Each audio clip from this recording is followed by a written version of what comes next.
அஸ்ஸலாமு அலைக்கும் வரஹ்மத்துல்லாஹி வபரகாத்துஹு. கண்ணியத்திற்குரிய எல்லாம் வல்ல அல்லாஹ் ஜல்ல ஷானஹு தஆலாவின் நல்லடியார்களே, தனித்து விளங்கும் இஸ்லாம் என்ற இந்த தொடர் நிகழ்ச்சியிலே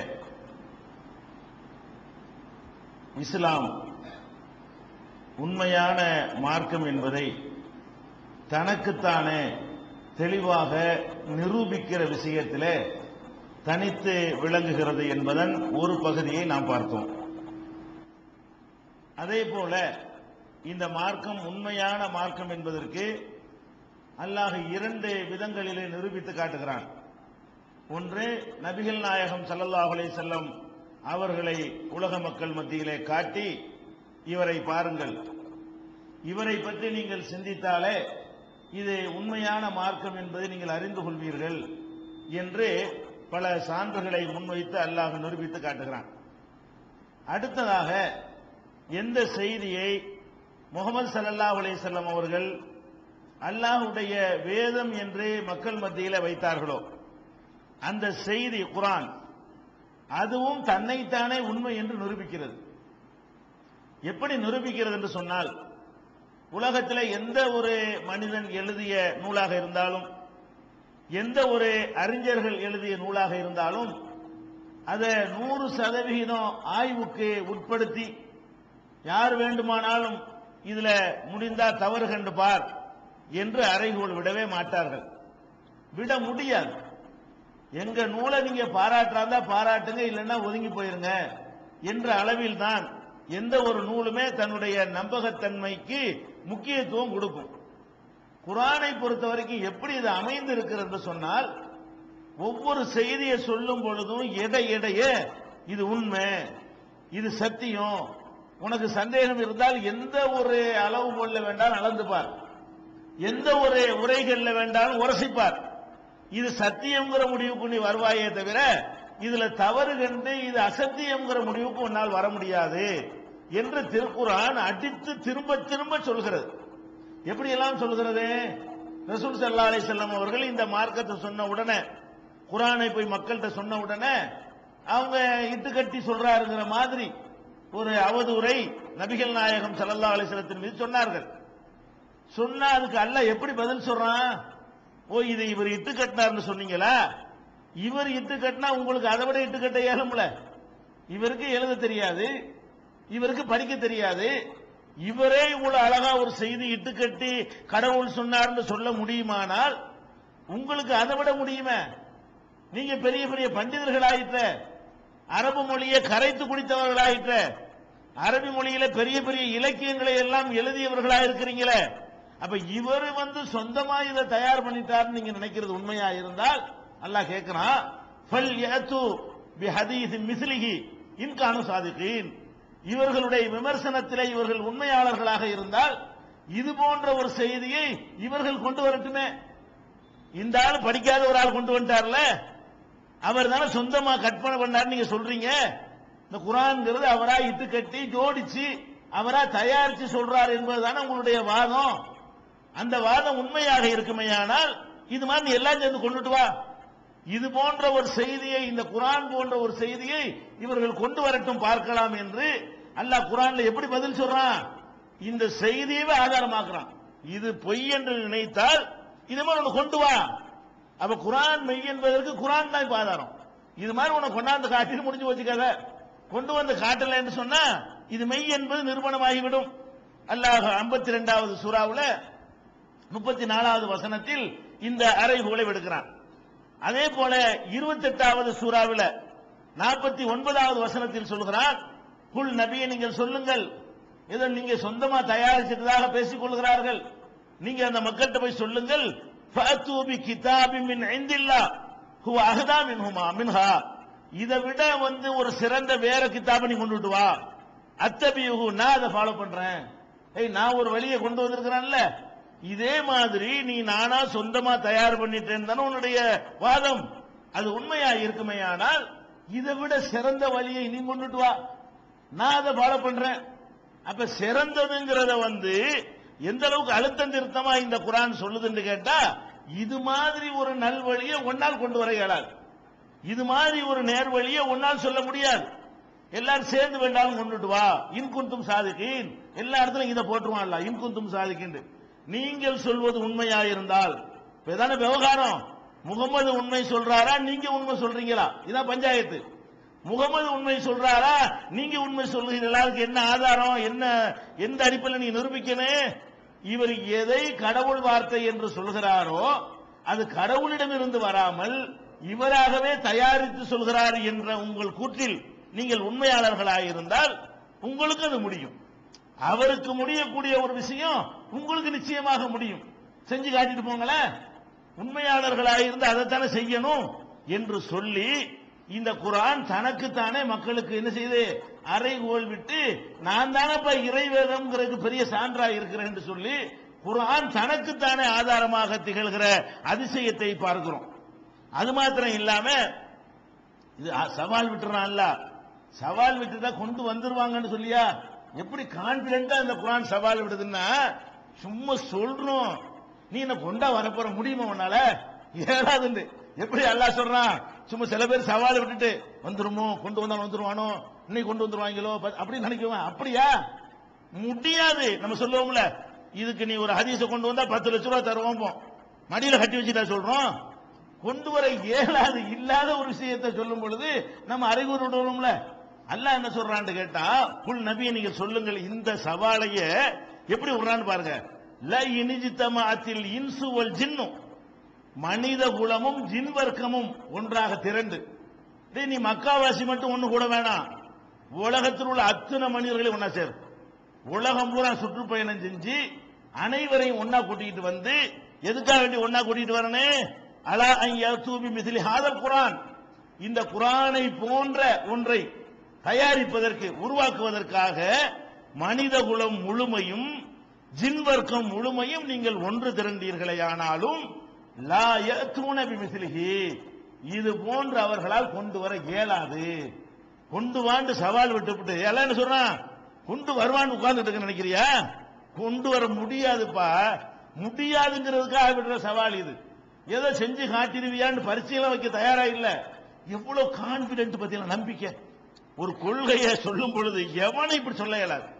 இதுதான் மெய், இதை தவிர மற்ற எல்லாம் பொய், இந்த அறைகோலை ஏத்துக்க உன்னால கொண்டு வரவே இயலாது அப்படின்னு சொல்லிட்டு உளவுக்கான எல்லாம் சொல்றான். லா யாத்துன மிஸ்லிஹி, இது மாதிரி அவர்களால் கொண்டு வர முடியாது. உளவுக்கான பஅலுஹும் லி பஅலின் லஹீரா, ஒருத்தர் மற்றவருக்கு உறுதுணையாக நின்றாலும் சரியே.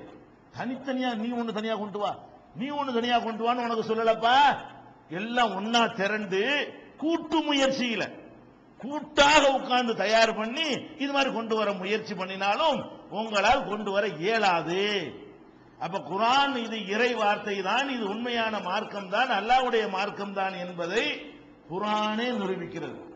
இந்த அறைகூவல் விடப்பட்டு 14 நூற்றாண்டுகள் கடந்த பிறகும் யாரும் இந்த அறைகூவல எதிர்கொள்ள முடியல, இன்னைக்கு வரைக்கும் முடியவில்லை. இது 17வது சூறாவுல 88வது வசனத்துல எல்லாம் சொல்லி காட்டுறான். ஒரு குர்ஆன் இவ்வளவு பெரிய வேதத்தை எப்படி கொண்டு வர்றது? அவங்க திகைக்கிறான், நல்ல அவகாசம் கொடுக்கறான், தடுமாறுறாங்க, கொண்டு வர முடியல. அல்லாஹ் என்ன பண்றான்னு கேட்டா, குர்ஆன் அளவுக்கு உனக்கு கொண்டு வர இல்லையா, இறங்கி வர்றவா, நீ குர்ஆன் அளவு கொண்டு வர வேணாம், 10 சூறா கொண்டு வரியா? அல்லாஹ் கேட்கிறான். முதல்ல குர்ஆன் கொண்டு வர ஆரம்ப காலத்து சேலஞ்செல்லாம் எப்படி இந்த மொத்த குர்ஆன் எப்படி இருக்கோ அதே மாதிரி கொண்டுட்டு வா. அதே மாதிரி கொண்டு வர முடியாது என்ற உடனே அல்லாஹ் சொல்றான், அடுத்தபடி பிற்காலத்தில் அடுத்தபடியாக ஒரு சவால் வர்றான். அம் யகூலு நஃப்தராஹு, இவர் முகமது சுயமாக கற்பனை செய்து கூறுகிறார் என்று சொல்கிறார்களா? இந்த குர்ஆனை முகமது அவராகவே சுயமாக கற்பனையில தயாரித்து அல்லாஹ் பேர்ல பொய்யாக இட்டுக்கட்டி சொல்கிறார் என்று இவர்கள் நினைக்கிறார்களா? குல் நபியை நீங்கள் சொல்லுங்கள், அந்த அறைகூலை ஏத்துக்கிறங்க. எப்படி ஏத்துக்கிறங்க? ஃபஅதூபி அஸ்ரி சுவரின் மிஸ்லஹு முஃப்தரியாத்தின், இதே மாதிரி இட்டுக்கட்டப்பட்ட ஒரு 10 சூறாவை கொண்டு வா.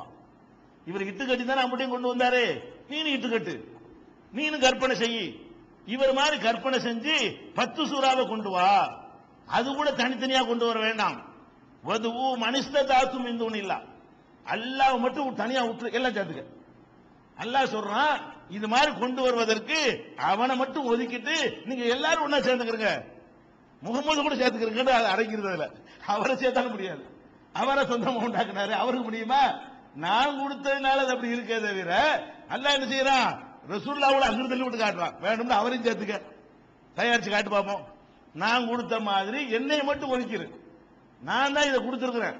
அதனால இந்த நூலாசிரியனாக இருக்கிற என்னையை தவிர்த்து விட்டு மின்துணில்லா அல்லாவை தவிர அனைவரையும் நீ ஒண்ணு சேர்த்துக்கொள், இன்குந்தும் சாதிக்கும். நீ சொல்ற சொன்னா, நீ சொல்றது உண்மையா இருந்தால் எல்லாருமா ஒன்னா சேர்ந்து இதே மாதிரி கொண்டு வா பார்ப்போம்.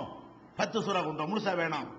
11வது அத்தியாயத்துல 13வது வசனத்துல அல்லாஹ் இப்படி கொஞ்சம் இறங்கி சவால் விடுறான். அதுக்கும் முடியல, ஆடுறாங்க. அதுக்கும் அவர்கள் தடுமாறும் பொழுது அல்லாஹ் என்ன பண்றான்? வேணாம்ல, ஒரு சூரா கொண்டு வா, ஒரே ஒரு அத்தியாயம். இவர் இவ்வளவு பெருசா இட்டு கட்டிட்டார்ல, நீ சின்னதா இட்டு கட்டு, அது முடியத்தானே செய்யும். அப்புறம் என்ன பண்றான்? 10 அத்தியாயத்துக்கு முடியல என்ற உடனே அடுத்தபடியாக குர்ஆன் அறைகூல் விடுகிறது, அம்ய கூலூன் அப்தராகும். அதே மாதிரி தான் அம்ய கூலூன் அப்தராகும். இவர் சொந்தமாக இட்டு கட்டி விட்டார் என்று சொல்கிறார்களா? புல் நபியை நீங்கள் சொல்லுங்கள், ஃபஅது பி சூரத்தின் மின் மிஸ்லிஹி, இது மாதிரி ஒரு சூறாவை கொண்டுட்டு வா. வதுவு மனிஸ்ததாத்தும் மின்துனில்லா, அல்லாஹ்வை விட்டு விட்டு அனைவரையும் என்ன செஞ்சுக்க, துணைக்கு அழைத்துக்கொள். இன்குந்தும் சாதிக்கீன், நீங்க மெய்யாளர்களாக உண்மை சொல்பவர்களாக இருந்தால் எல்லாம் சேர்ந்து ஒரு சூறா கொண்டுட்டு வா. இது 10வது சூறாவுல 38வது வசனத்துல அந்த எப்படி அறைகூல அழுத்தம் திருத்தமா திருப்பி திருப்பி இறங்கி இறங்கி அல்லாஹ் என்ன செய்யறான்? உறுதிப்படுத்துறான். மொத்தத்தை கொண்டு வா, அது 10 கொண்டு வா, 1 கொண்டுட்டு வா.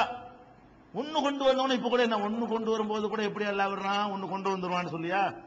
முழு குர்ஆன் சொன்னா முடியாது, 10 முடியாது, 1 சொல்லி இருக்கிறவங்க ஒருவரை கொண்டு வந்துட்டா அப்படியா இந்த சவால் விடப்படுது?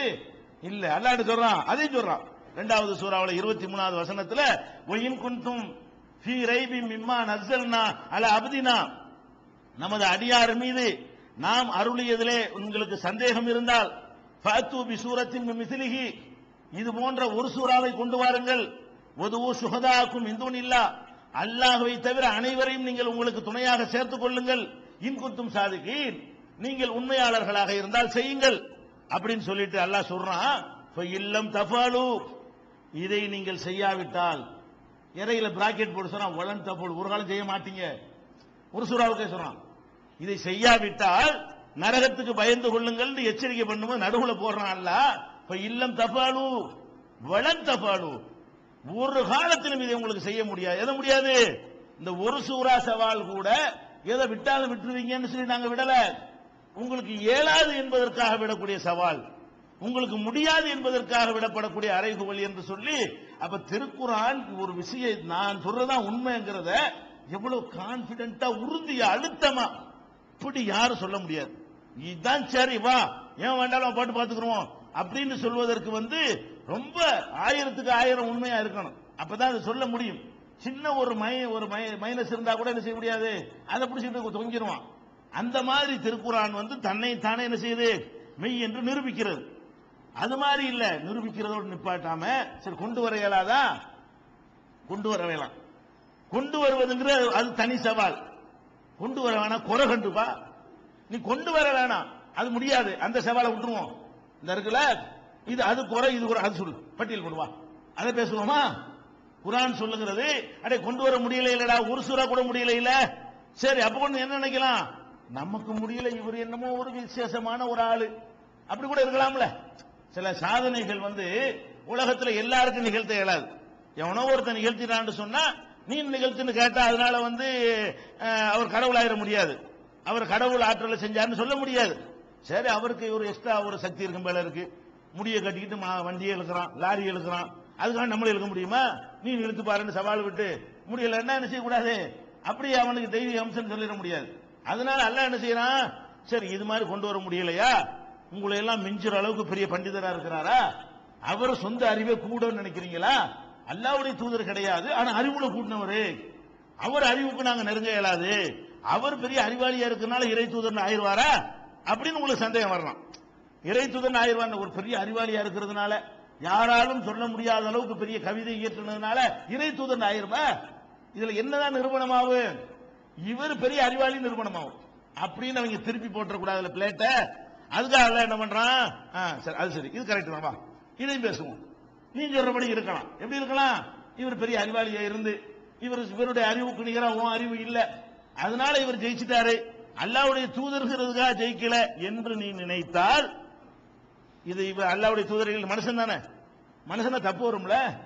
எந்த மனுஷனா இருந்தாலும் எவ்வளவு பெரிய அறிவாளியா இருந்தாலும் உள்ள உடைச்சு நொறுங்கி பார்த்தோம்னா ஒரு 1000 தப்பு கண்டுபிடிக்கலாம்ல, ஒரு 50 தப்பு கண்டுபிடிக்கலாம்ல. அந்த வாசலை திறந்து வச்சு சிந்தி ஆராய்ச்சி பண்ணு, இதை சிந்திச்சு பார்த்து குறை இருந்தா சொல்றா அப்படின்னு வேதம் சிந்திக்க தூண்டுதுங்க, சவால் விடுது. வா சிந்திச்சு பாரு. எப்படி சிந்திச்சு பார்க்க சொல்லுது? அஃபலா யத்ததப்பருனல் குர்ஆன், குர்ஆனை இவர்கள் சிந்திக்க மாட்டார்களா? வலவுகான மின் இந்தி கைரில்லாஹி லவஜது ஃபீஹி இக்திலாஃபன் கஸீரா, இது அல்லாஹ்விலிருந்து வராம இவரா சொந்தமா கற்பனை பண்ணி இருந்தா இதுல ஏராளமான முரண்பாடுகளை இவர்கள் பார்த்திருப்பார்கள். அப்ப மனுஷன் வந்தா முரண்பாடு இருக்கும். மனுஷன்றால முரண்பாடு தானே. ஏன்? மனிதன்கிறவன் மறதிக்கு உட்பட்டவனா இருக்கிறான். நேற்று சொன்னது இன்னைக்கு மறந்துடுவான், முரண்பட்டு போயிருவான். நேற்று சொன்னதுக்கு இன்னைக்கு சொன்னது எவ்வளவு விஷயத்தை 25 வருஷத்துக்கு முந்தி சொன்ன உங்களுக்கு ஞாபகம் இருக்குமா? இருக்காது. அப்ப மனிதனுடைய கருத்தாக இருக்குமே. ஆனால் அதுலயும் பாருங்க, இதுல முரண்பாடு வர நிறைய வாய்ப்பு இருக்குது. எப்படி வாய்ப்பு இருக்குது? நான் ஒரு புஸ்தகத்தை எழுதுறேன். எப்படி எழுதுறேன்? ஒரே வேகமா ஒரே போர்ஸா உட்கார்ந்து 3 நாள் அதுக்கே ஒதுக்கி உங்காம திங்காம என் நேரத்தை எல்லாம் அதுக்கே நேரத்தை ஒதுக்கி ஒரு புஸ்தகத்தை எழுதுறேன். அதுல முரண்பாடுக்கு கம்மியான வாய்ப்பு தான் இருக்கு. ஏன்? ஒரே கண்டினியூவா நான் எழுதி முடிச்சிடுறேன். ஒரு புஸ்தகத்தை நான் 23 வருஷம் எழுதுறேன்னு வைங்க. ஒரு புஸ்தகத்தை எடுக்கிறேன், இன்னைக்கு ஒரு 4 பக்கம், சரி வச்சிரு, அடுத்த வாரம் ஒரு 2 பக்கம், அதுக்கு அடுத்த மாசம் ஒரு பேரா எழுதுறேன். இப்படி 23 வருஷத்துல எழுதி தொகுத்து பார்த்தா என்ன கதியில இருக்குது? எவ்வளவு தப்பு இருக்கு? ஒரு மனிதன் ஒரே நேரத்தில் சிந்திச்சுக்கிட்டு அதே கவனமாக செய்வதுங்கிறது எப்படி? கொஞ்சம் கொஞ்சமா செய்யறது. அடுத்து சிந்திக்கிறத விடுங்க, ஒரு சட்டை தைக்க வேண்டி இருக்குது, ஒரேடியே வெட்டி உடனே தச்சானு தச்சுட்டு போயிடுவான். இன்னைக்கு என்ன செய்யற? காலர் மட்டும் வெட்டி தச்சுட்டு போயிட்டு வா அப்படிங்கிறது. நாளைக்கு துணி வாங்கிட்டு சொல்லி இந்த கப்பு மட்டும் தச்சு தர்றேன், அதை தனியா வச்சுட்டு போ அப்படிங்கிறான். ஒட்டுமா முதல்ல ரெண்டு ஜாயிண்ட் ஆகுமா? ஒரு நாளைக்கு இது பண்றான், ஒரு நாளைக்கு இதை பண்றான், ஒரு நாளைக்கு இதை வெட்டுறான், ஒரு நாளைக்கு இங்க மட்டும் தச்சு விடுறான்னு ஒரு டைலர் செஞ்சான்னா அது பொருளா இருக்குமா? அது ஒழுங்கா இருக்குமா? ஒரு நேரத்தில் அது ஒழுங்கா எல்லாத்தையும் செஞ்சு முடிச்சா தான் அனைத்தும் சரியாக இருக்கும். இந்த குர்ஆனை பொறுத்த வரைக்கும் ஒரு நேரத்தில் தூக்கி புஸ்தகம் இவர் தனியா உட்கார்ந்து ரெடி பண்ணி 40 வருஷம் இருந்துச்சுல நபி ஆவறதுக்கு முன்னாடி, இந்த 40 வருஷம் ஐடியா பண்ணி மொத்தமா தயாரிச்சு இந்த இறைவேதம் கொண்டு போய் போட்டிருந்தாருன்னு சொன்னா இவர் நிறைய கரெக்ஷன் பண்ணி தயார் பண்ணி ஒரே மாதிரியா சிந்திச்சு அப்படின்னு சொல்லலாம். இது எப்படி வருது? இன்னைக்கு கொஞ்சம் வருது, நாளைக்கு கொஞ்சம் வருது, அடுத்த மாசம் வருது. 23 எவ்வளவு ஊர் மாற்றம், கால மாற்றம், பருவநிலை மாற்றம், மனுஷனுடைய வயசு மாற்றம், சிந்தனை மாற்றம். 25 வருஷத்துக்கு முந்தைய சிந்திச்ச மாதிரி நீங்க சிந்திக்கிறீங்க. அப்படி உங்களுக்கு சிந்திக்க இயலுமா? 10 வருஷத்துக்கு முந்தைய இந்த மாதிரி நீங்க இருக்கிறீங்களா? கூடும் குறையும் மாறும் மறையும் எவ்வளவு விஷயங்கள்லாம் இருக்குது. 23 வருஷத்துல உட்கார்ந்துட்டு ஒரு நூலை கொண்டா எவ்வளவு தப்பு கண்டுபிடிக்கலாம். தப்பு கண்டுபிடிக்கிற வாசலை திறந்து வச்சுட்டு கண்டுபிடுறாங்க, முடியல. மனுஷன் இந்த மாதிரி ஒரு நூலை எழுதினால் அதிக தப்பு கண்டுபிடிக்கலாம். ஒரே நேரத்தில் ஒரு நூலை தயாரித்தால் எவ்வளவு தப்பு இருக்கும். அதை விட 25 வருஷத்துல கொஞ்சம் கொஞ்சமா பிடிச்சி தயாரிச்சான்னு வைங்க, அதுல அதிகமான தவறுகள் கண்டுபிடிக்க வாய்ப்பு நிறைய இருக்கிறது. அப்ப என்ன சொல்லுது குர்ஆனே? 23 வருஷத்துல இவர் எவ்வளவு கஷ்டப்பட்டிருப்பாரு, டென்ஷன் ஆயிருப்பாரு, அடிச்சிருப்பாங்க, வச்சிருப்பாங்க, ஊரை விட்டு ஓடிச்சிருப்பாங்க. அதெல்லாம் பல மாறி. அப்ப அதுல எல்லாம் எவ்வளவு சேஞ்ச் ஆகி போயிருப்பாரு. நேற்று சொன்ன இன்னைக்கு சொன்ன எவ்வளவு மாறி இருப்பாரு. எடுத்துப்படி முரண்பாடை காட்டு. மனுஷன் கண்டுபிடிச்சா முரண்பாடு வந்துரும்ல. இவரா கண்டுபிடித்து இருப்பாரு, ஆனால் இதுல கண்டிப்பா முரண்பாடு இருக்கும். அல்லாஹ் சொல்றான், உலவுக்கான மின்னிந்திய கைரில்லா இல்ல வஜதுபி, இதுதான் சிந்திக்க சொல்றான். நிறைய முரண்பாடு இருக்கும்ல, அதை காட்டு. வாட சிந்திச்சு பார்ப்போம். 4வது சூறாவுல 82வது வசனத்தில் அல்லாஹ் சொல்லி காட்டுறான். வேறு இடத்துல அல்லாஹ் என்ன சொல்லி காட்டுறான்? அஃபலா யத்ததப்பருனல் குர்ஆன் அம் அலா குலுபின் அக்பாலுஹா. எப்ப பூட்டா போட்டு வச்சுக்கிறீங்க இதயத்துல? சிந்திக்க வேண்டியானப்பா, சிந்திக்க மாட்டீங்களா? ஒரு கண்ண முடிக்க துணையாத்துக்கிற சொன்னது ஆய்வு செஞ்சு படிச்சு பாரு, குறை கண்டுபிடி இருந்தா சொல்லு அப்படின்னு என்ன செய்யுது? பூட்டா போட்டு வச்சுக்கிற உள்ளத்துல. அப்ப 47வது சூறாவுல 24 வசனத்துல அல்லாஹ் சொல்லி காட்டுறான். அதே மாதிரி பல இடங்கள்ல கிதாபுன் அன்சல்னாஹு இலைக்க, இந்த வேதம் உமக்கு நாம் அருளி இருக்கிற இந்த வேதம் முபாரக்குன், பாக்கியம் பொருந்தியது. எதுக்கு அருளி இருக்கிறோம் தெரியுமா? கண்ணை மூடிக்கிட்டு சிந்திக்காம குருட்டுத்தனமா நம்புறதுக்கு நான் இறக்கல. லியத்தப்பரு ஆயாத்திஹி, இதன் வசனங்களை அவர்கள் சிந்திக்க வேண்டும் என்பதற்காகவும், ஒலி எத்ததக்கிற உளுல் அல்பாப், அறிவுடையவர்கள் பாடம் படி. கிறுக்கனுக்கு நாங்க தரல இந்த வேதத்தை, முட்டாப்பையில இலக்காக வைத்து நாங்க தரல, ஏமாளிகளை ஈர்த்து பணத்தை சுரண்டுறதுக்காக நாங்க தரல. விவரம் உள்ளவன் வந்து பாடம் படிக்கிறதுக்கு தந்திருக்கிறேன், அறிவுள்ளவன் வாங்க. அப்ப அறிவுள்ளவன் தான் ஆபத்து எப்போதுமே ஒரு இயக்கத்துக்கு. அறிவுள்ளவனும் கேள்வி கேட்கிறவனு இருந்தான்னு வைங்க, அவன் இங்க வந்து வளர இயலாது. இது யாரை கூப்பிடுது? எந்த ஒரு ஆயாத்து இதன் வசனங்களை சிந்திக்க வேண்டும். ஒரு எத்ததக்கற உளுல் அல்பாப், அறிவுடையவர்கள் பாடம் படிக்கணும். இதுக்கு தான்ப்பா தந்தை இருக்குது. இந்த குர்ஆனை தந்ததை எதுக்குன்னு கேட்டா நீ சிந்திக்கணும். 38வது சூறாவுல 29வது வசனத்தில் அல்லாஹ் சொல்லி காட்டுகிறான். அதுல கூட ஒரு வேதம்னு சொல்றோம்னு வைங்களேன், யாருக்கும் புரியாத பாஷையில, உலகத்தில் இலக்கணமும் இலக்கியமும் இல்லாத பாஷையில எழுதி விட்டா நான் சொல்றது வழக்கமா போயிடுறேன். நானே ஒரு புத்தகத்தை கொண்டு வர்றேன், அது தமிழாவும் இல்ல, அது மலையாளமாவும் இல்ல, அது ஆங்கிலமாவும் இல்ல, நானே வச்சுக்கிட்டு நானே நினைச்சபடி என்ன செய்யறேன், வியாக்கியானம் கொடுக்குறேன். அப்படிலாம் சில பேரோட இதை எழுதி வச்சுக்கிட்டு அது எந்த மொழியுமே இல்ல, இவங்க அதுக்கு வியாக்கியானம் கொடுத்துக்கிட்டு என்ன செய்வாங்க, காலத்துக்கு தகுந்த மாதிரி எல்லாம் பண்ணுவாங்க. அல்லாஹ் என்ன பண்றான், நான் எதுக்கு ஒரு மொழியை தேர்ந்தெடுக்கும் தெரியுமா? இலக்கணம் உள்ள மொழி, வாழுகிற மொழி, பேச்சில் இருக்கிற மொழி, அப்படி ஒரு மொழியை தேர்ந்தெடுத்திருக்கணும். எதுக்கு தெரியுமா? இன்னா அன்சல்னாஹு குர்ஆனன் அரபியன், உலகத்துல வாழும் மொழியாக இருக்கிற ஒரு அரபு மொழியில இந்த குர்ஆனை நம்ம அருளி இருக்கிறோம். ஏமாத்த நினைச்சா உலகத்துல இல்லாத ஒரு லாங்குவேஜில் உண்டாக்கி இது வந்திருக்கிறது. இப்படி இறைவன் சொல்கிறான், இதுக்கு இதான் அர்த்தம்னு சொன்னா எவ்வளவு வசதி எனக்கு. நான் ஒரு வேதத்தை உண்டாக்கிட்டு நேரத்துக்கு தகுந்த மாதிரி வியாக்கியானம் கொடுப்பேன்ல. ஒரு மொழியில இருந்து 50 பேர் தெரிஞ்சு போயிருமே, 50 பேருக்கு தெரிஞ்ச மொழியில ஒன்று வைத்தால் நான் சுயமா விளக்கம் கொடுக்க இயலாது. ஒருத்தருக்கும் தெரியாம நானா ஒரு புது மொழியை உண்டாக்கி இதான் தேவ மொழி, இது அல்லாஹ்வுடைய மொழி, இதுதான் உங்களுக்கு எல்லாம் தெரியாது, இப்படிதான் கடவுள்கிட்ட இருந்து வந்திருக்குதுன்னு சொல்லி என்னத்தையாவது உலகத்துல இல்லாத வார்த்தைகளை உளறி நான் அதுக்கு தஃசீர் பண்ணேன்னு வைங்க, இது ரொம்ப வசதி. ஏமாத்துறாங்க, ஏமாத்த நினைத்தால் மக்களை வந்து சுரண்டதுக்காக வேண்டி ஒரு மதத்தை நிறுவ நினைத்திருந்தால் இது வசதி.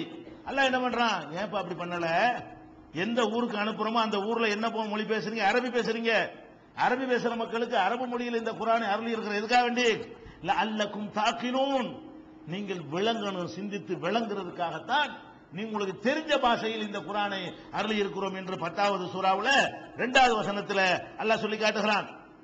அதே மாதிரி 16:44 சொல்கிறான், அன்சல்னா இலக்கிய திக்ர லித்பையன லின்னாஸி மா நுஸில இலைஹிம், இந்த அறிவுரை உமக்கு நாம் இறக்கி இருக்கிறோம். எதுக்கு தெரியுமா? இதை நீர் விளக்கவும் வேண்டும், வல அல்லஹும் யதஃபக்கரூன், அவர்கள் சிந்திக்கவும் வேண்டும். இந்த குர்ஆனுக்கு வந்து சிந்திக்கிறது தான். நல்லா சிந்தித்தல் என்றாலே அது உரசி பார்க்க ரெடின்னு வந்து நிக்குதுன்னு அர்த்தம்.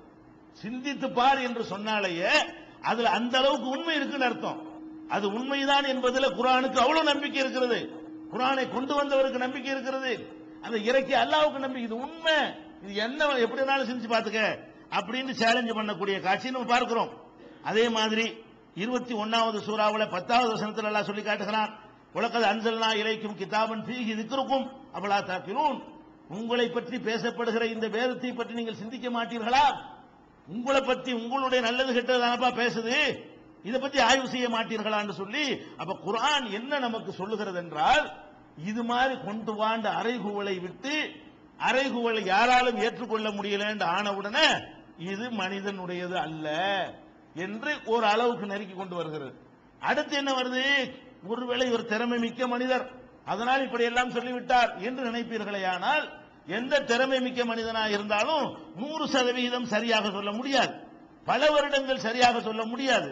அப்ப 23 வருஷமா வந்த இந்த ஒரு செய்தியில முரண்பாடு இருக்கா, பொய் இருக்கா, பாத்தில் இருக்கா, வீண் இருக்குதா, டெஸ்ட் பண்ணு, சோதனைக்கு உட்படுத்தி பார் அப்படின்னு சொல்லக்கூடிய ஒரு காட்சியை பார்க்கிறோம். இது குர்ஆன் தன்னைத்தானே என்ன செய்து நிரூபிக்கிறதுக்கு இன்னொரு ஆதாரம். அதே மாதிரி அல்லாஹ் சொல்றான், லா யஅதிஹில் பாத்திலு, முரண்பாடு சொல்றான்ல, அதே மாதிரி அடுத்து கொண்டு வர்றான், லா யஅதிஹில் பாத்திலு மின் பைனி யதைஹி வலா மின் கல்பிஹி, இதுல பாத்தில் கிடையாது, தவறு கிடையாது, முரண்பாடு கிடையாது, மெசேஜே தப்பு அப்படின்னு ஏதாவது கொண்ட காட்டு. எந்த மெசேஜ் தப்பு சிந்திச்சு பாரு, இது என்னப்பா அல்லாஹ்ங்கற எப்படி சொல்லி இருக்கு, இது பொய்யா இருக்க அப்படின்னு சொல்லி எடுத்து காட்டேன்ட்ட அப்படின்னு அல்லாஹ் என்ன செய்யறான், அறைகோல் விடுக்கிறான். அதுக்கும் ஒன்னும் யாராலும் எதிர்கொள்ள முடியல. அல்ஹம்துலில்லாஹி அல்லதி அன்ஸல அலா அப்திஹில் கிதாப் வலம் யஜஅல் லஹு இவஜன், இந்த வேதத்தை அல்லாஹ் அருளி இருக்கிறானே, இதில் எந்த ஒரு கோணலையும் அல்லாஹ் வைக்கல, ஸ்ட்ரைட்டா இருக்குது. கோணல் வளைஞ்சி நிலஞ்சி குழஞ்சி கூனி குறுகி ஒண்ணுமே கிடையாதுங்க, எல்லாம் தெளிவா நேராக இருக்கிறது, வளைந்து இல்ல அப்படின்னு சொல்லி காட்டுகிறது. அதே மாதிரி ஷஹ்ரு ரமலான் அல்லதி உன்சில ஃபீஹில் குர்ஆன், ரமலான் மாதத்தில் தான் குர்ஆன் அருளப்பட்டதுன்னு சொல்லி நோன்பை கடமையாக்குறானே, அதுல அல்லாஹ் என்ன சொல்லி காட்டுகிறான், ஹுதல் லின்னாஸ், இது மனித குலத்துக்கு நேர்வழி காட்டுகிறது, பையினாத்தி மினல் ஹுதா, நேர்வழியை தெள்ள தெளிவாக காட்டுகிறது என்று தனக்குத்தானே நச்சான்னு சொல்லிக் கொள்கிறது. அப்ப இது மாதிரி நிறைய வசனங்கள் குர்ஆன்ல சிலதை உங்களுக்கு எடுத்து காட்டி இருக்கிறோம். இந்த ஒட்டுமொத்த சாராம்சம் என்ன சொல்கிறது என்றால், முகம்மது இதை இயற்றி இருக்க முடியாது என்று அல்லாஹ்வாகிய நான் தான் அவருக்கு நான் கொடுத்திருக்கிறேன், அவர் என்னிடமிருந்து வாங்கி உங்கள்ட்ட தந்தவரை தவிர இதை தயாரிச்சு தந்தவர் கிடையாது என்று சொல்லி குர்ஆன் அல்லாஹ்வுடைய வார்த்தை தான் என்பதை குர்ஆனே மக்களுக்கு என்ன செய்யுது, அறைகோல் விடுக்கிறது. இதை விட அல்லாஹ் என்ன செய்யறான்னு கேட்டா இன்னும் ஒரு தெளிவாக ஒரு சான்றை வைக்கிறான். என்ன சான்றை வைக்கிறான்? குர்ஆனுடைய உச்சகட்டமான தகுதி ஒரு பக்கம், இவருடைய தகுதியை கொண்டாந்து காட்டுறான். யார? குர்ஆன் அங்க உச்சத்தில் இருக்கிறது, குர்ஆனை வாங்கிட்டு வந்தார்ல அவர் எப்படி இருக்கிறாரு? அல்லாஹ் சொல்றான், ஒமா குன்த தத்ரு மின் கப்லிஹி மின் கிதாப், முகமதே இதுக்கு முன்னாடி எந்த ஒரு புஸ்தகத்தையும் நீ வாசிப்பவராக இருந்தது இல்லை. வலா தகுத்துஹு பி யமீனிக்க, உமது வலது கரத்தால் இனியும் நீ எழுதவும் மாட்டீர். இதன் லர்தாபுல் முபத்திலூன், அப்படி இருந்தா இந்த வீணர்கள்லாம் ரொம்ப இப்பவே சந்தேகப்படுறாங்க, இன்னும் அதிகமா சந்தேகப்பட்டிருப்பாங்க. உன்னுடைய தகுதி என்ன? முகமது ஸல்லல்லாஹு அலைஹி வஸல்லம் அல்லாஹ் நினைச்சான்னு சொன்னா எழுத கற்றுக் கொடுக்கிறது பெரிய மேட்டர் கிடையாது. ஏன்னா அந்த காலத்தில் எழுத தெரிஞ்சவங்க இருந்தாங்க, அதிகமான பேருக்கு எழுத தெரியாத தவிர ஒருவருக்கும் எழுத தெரியாத சமுதாயம் அது இல்ல, எழுத தெரிஞ்சவங்க இருந்தாங்க. அதனால எழுதி வச்சுக்கிறீங்களா, அல்ல கட்டளையிடுறான், கடன் கொடுத்தா எழுதி வாங்கிக்கிறீங்கன்னா எழுத தெரிஞ்ச ஆளுக்கு இருக்க போய் தானே. அது மாதிரி குர்ஆனை சில சஹாபாக்கள் எழுதி வைத்துக் கொண்டார்கள், காத்திபுல் வஹி இருந்திருக்காங்கல்ல. அப்ப எழுத தெரிந்தவர்கள் இருந்தாங்க அந்த சமுதாயத்தில், குறைவா இருந்தாங்க. அதுல ஒரு ஆள ரசூலுல்லாஹ்வுக்கு எழுத கற்றுக் கொடுக்கிறது பெரிய விஷயம் இல்லையா? இந்த காலத்திலே நம்ம பார்க்கிறோம் 55 65 75 என்ன செய்யறான், எழுத்தறிவு இயக்கம் கொண்டு எழுத சொல்லி கொடுத்துட்டாங்க. சின்ன வயசுல படிக்காத ஆட்களுக்கெல்லாம் புதுசா என்ன செய்யறாங்க, எழுத்தறிவு இயக்கம் கொண்டு 45 50 போய் எழுத கையெழுத்து போட தெரிஞ்சுக்கிச்சா இல்லையா? ஓரளவுக்கு வாசிக்க தெரிஞ்சுக்கிட்டாங்களா இல்லையா? 50 வயசுல எழுத தெரிஞ்சுக்கிறாங்க, 25 வயசுல எழுத தெரிஞ்சுக்கிறாங்க, 30 வயசுல எழுத தெரிஞ்சுக்கிறாங்க. எழுத தெரிஞ்சு கொள்வது எவ்வளவு வேணாம். அரபு மொழியை அர்த்தம் தெரியாத ஆட்களை எழுதி படிக்குது போல, சின்ன பிள்ளைகள் அலிப்ப ஓதுது போல, பாசிக்கு அர்த்தம் தெரியுமா? கரெக்டா கொடுத்தா அல்ஹம்துலில்லாஹி ரப்பில் ஆலமீன் 7 வயசு பிள்ளை ஓதுது. அப்ப எழுதுறதுக்கும் வாசிக்கிறதுக்கும் கற்றுக்கொள்வது பெரிய விஷயமா? ரொம்ப சின்ன விஷயம் அல்ல, வேணும்னு செஞ்சேங்கிறான். நான் நினைச்சு இருந்தா உன்னை எங்கேயோ கொண்டே வச்ச நான் எழுதவும் சொல்லி தந்திருப்பேன், உனக்கு அந்த நாலேஜ் வரக்கூடாதுன்னு ஆக்கிவிட்டேன். இதுக்கு முந்தி வேதங்களை வாசிக்க தெரிஞ்சுன்னு வைங்க, இவர் பல வேதங்களை கொண்டாந்து வச்சு காப்பி அடிச்சு அதுல உள்ள நல்லதெல்லாம் எடுத்து போட்டு தயாரிச்சு, இவர் சொந்தமான கற்பனை பண்ணல, முந்திய உள்ள வேதங்கள்லாம் இருக்குதுல அதெல்லாம் கொண்டாந்து தொகுத்து வீட்டுல வச்சுக்கிட்டு அதுல இருந்து பார்த்து பார்த்து இதுல நாலு அதுல நாலு எடுத்து இவர் செஞ்சு விட்டாரு, தயாரிச்சுட்டாருன்னு சொல்லிவிடுவீல்ல. அதுக்கு தான் இவருக்கு எப்படி அல்ல ஆக்கல. அது மாதிரி சூழ்நிலை சின்ன வயசுல வேணும்னு ஆடு மேய்க்க விடுறான். ஏன் ஆடு மேய்க்க விடாம பெரிய நிலையில அவர் ஆக்க முடியாத உயர்ந்த குலத்துக்காரர் தானே. வேணும்னு என்ன பண்றான், பாப்பா வேணும்னு எல்லாம் இல்லாம ஆக்குறான், உம்மாவை இல்லாம ஆக்குறான், தாத்தாட்ட வளர விட்டு அவரையும் எடுத்துட்டு போயிடுறான். இப்படியே அங்க இருந்து இங்க அங்க இருந்து இங்க இங்க இருந்து இங்க போய் அவங்கள சார்ந்து நிக்கிறதுக்காக வேண்டி வீட்டு வேலையெல்லாம் செய்ய வைக்கிறான், ஆடு மாடு மேய்க்க வைக்கிறான். அப்ப இது மாதிரிலாம் ஆக்கி அந்த சின்ன வயசுல படிக்கிற பருவத்தில எல்லாம் படிக்க முடியாம ஆக்கி அதுக்கப்புறமேலே வியாபாரம் அப்படி போக்குவரத்துன்னு சொல்லி அப்படியே போகக்கூடிய நிலைமையில எழுதவும் வாசிக்கவும் தெரியாதவர்களாகவே ரசூல் ஸல்லல்லாஹு அலைஹி வஸல்லம் அவர்களை கொண்டு நிப்பாட்டுறான். அப்ப இது சான்றாக்குறான். இந்த மாதிரி அது எப்படி இருக்குது, யார் கற்பனை பண்ணார்னு சொன்னி அவர் எப்படி இருக்காரு, அவருடைய தரம் என்ன. இந்த இறை தூதர்ங்கிறத மைனஸ் பண்ணிட்டு பார்த்தா அவருடைய தகுதி ரொம்ப கம்மி. இறை தூதர்ங்கிறதுனால எங்கேயோ போய் மேலதிக்கு வச்சு நம்ம பாராட்டுறோம். இறை தூதர்ங்கிற எடுத்துட்டு பார்த்தால் என்ன பெரிய நாலேஜ், எழுதவும் படிக்கவும் தெரியாத ஒரு பெரிய அறிவாளியா, எழுதவும் படிக்கவும் தெரியாத ஒரு தலைவர் தகுதியானவரா? ஒண்ணு எழுதவும் படிக்கவும் தெரியாத ஒரு ஆள்லப்பா இதை உனக்கு சொல்றாரு.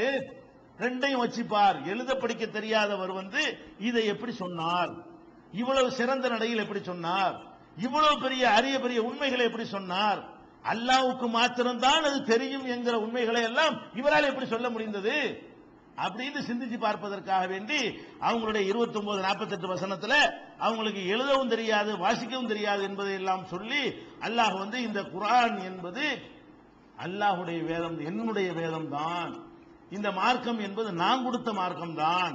அப்ப அல்லாஹ் தான், கடவுள் தான் ஒரு மார்க்கத்தை கொடுத்தாண்டா அது உண்மைக்கு வேற என்ன சான்று வேணும்? மனுஷனா உண்டாக்குனானா தப்பு இருக்கா ரைட் இருக்கான்னு பரிசீலிக்கலாம். நம்மளை எல்லாம் படைச்ச இறைவன் தான் அதை கொடுத்திருக்கான்னு நிறுவனமாகி விடுமையானால் அப்புறமேல் பரிசீலனைக்கு ஒண்ணுமே இல்லை. அப்ப குர்ஆன் வந்து தன்னைத்தானே இப்படி நிரூபிக்கிற காட்சியை பார்க்கிறோம். ஆனால் இப்படி எல்லாம் இந்த சவால் எல்லாம் பார்த்தாலும் நிறைய பேருக்கு இது விளங்குற கஷ்டமா இருக்கும். ஏன் என்ன பெரிய புஸ்தகம் இது மாதிரி எழுத முடியாது, என்ன பெரிய என்ன ஏன் எழுத முடியாது, ஒரு புஸ்தகத்தை கொண்டாடி இது மாதிரி கொண்டு வா பார்ப்போம், அது மாதிரி கொண்டு வா பார்ப்போம் அப்படின்னா ஏன் எழுத முடியாது, இது ஒரு சவாலா அப்படின்னு அவங்க வந்து நினைக்குவாங்க. எதனால இது வந்து இறைவேதம்ங்கிற நிரூபணம் ஆகுதுன்னு கேட்டா, அன்றைய காலத்தில் இருந்த மக்களை விட இன்றைக்கு நம்ம ஆய்வு செஞ்சு பார்க்கும் பொழுது கண்டிப்பா இது வந்து முகமது சொல்லி இருக்க முடியாது. அவங்க அந்த காலத்துல இலக்கிய நடைய வச்சு ஆய்வு செஞ்சுட்டு போயிட்டாங்க. அவங்களுக்கு அறிவியல்லாம் தெரியாது. ரசூல் ஸல்லல்லாஹு அலைஹி வஸல்லம் காலத்தில் வாழ்ந்த மக்கள் எதை மட்டும் பார்த்தாங்க, என்னடா ஒண்ணும் தெரியாது, இந்த ஆளு இந்த நடையில் அப்படி ஸ்டைல் அடிக்கிறாரு, ஒரு கவிதையாவும் இல்ல வசனமாவும் இல்ல, கேட்டாலே இருக்கிற மாதிரி இருக்குது, ஒரு வார்த்தையை கேட்ட அடுத்த வார்த்தை எப்ப வந்து விழுங்குற மாதிரி ரசிக்கிற மாதிரி இருக்குன்னு சொல்லி அவன் தாய்மொழியில உள்ளவன் அப்படி விளங்கிட்டு போயிட்டான். அந்த காலத்துல இது மனித சொல்லி இல்லைன்னு சொல்லிட்டு போயிட்டான். நமக்கு பாஷையே தெரியாது, நம்ம எப்படி இறைவேதம் நம்புறது, அதனுடைய நடை உங்களுக்கு ரசிக்க தெரியுமா? கண்டிப்பாக இந்த குர்ஆனுடைய இலக்கிய தரத்தை புரிந்து கொள்ள இயலாது. ஆனாலும் குர்ஆன் எடுத்து வைக்கிற சில உண்மைகள் இன்னைக்கு விஞ்ஞானிகள் பெரிய கஷ்டப்பட்டு ஆராய்ச்சி பண்ணி பெரிய பெரிய கருவிகள்லாம் கண்டுபிடிச்சு பல ஆயிரம் பல லட்சம் வருஷத்தினுடைய உழைப்புல சில உண்மைகளை கண்டறிந்திருக்கிறாங்களே, இதையெல்லாம் குர்ஆன் சொல்லுகிறதை பார்க்கும் பொழுது இன்றைய மக்கள் மத்தியில் நிரூபித்துக் கொண்டிருக்கிறது. அன்னைக்கு நிரூபிச்சு முடிஞ்சு வச்சு கதை. இன்னைக்கு குர்ஆனை பத்தி வாசி காட்டணும் எப்படி உண்மை நீங்க கண்டுபிடிப்பீங்க, இது மாதிரி கொண்டு வாண்டா எப்படி, அது என்ன இது ஒரு சவாலான்னு போயிருவீங்க.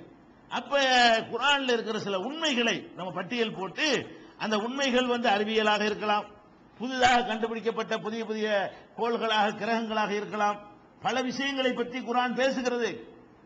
நம்ம மூக்குல விரல வைக்கிறோம், இது எப்படி வந்து இது அவருக்கு தெரிஞ்சு, ஒரு 1400 வருஷத்துக்கு முந்தி இந்த நாலேஜ் உலகத்தில் இருந்திருக்குமா, யாருக்கா இருந்திருக்குமா?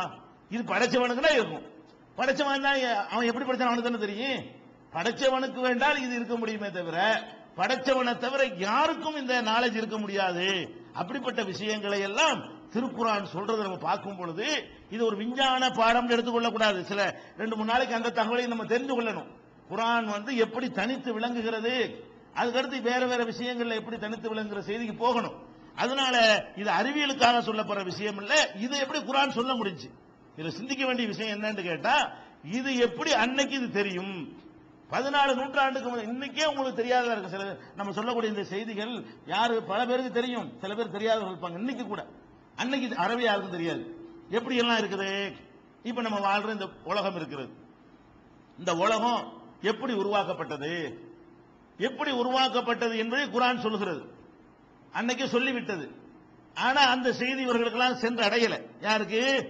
முஸ்லிம் அல்லாத விஞ்ஞானிகள் அவர்கள் எல்லாம் அந்த அதன் பக்கம் தங்கள் கவனத்தை திருப்பவில்லை.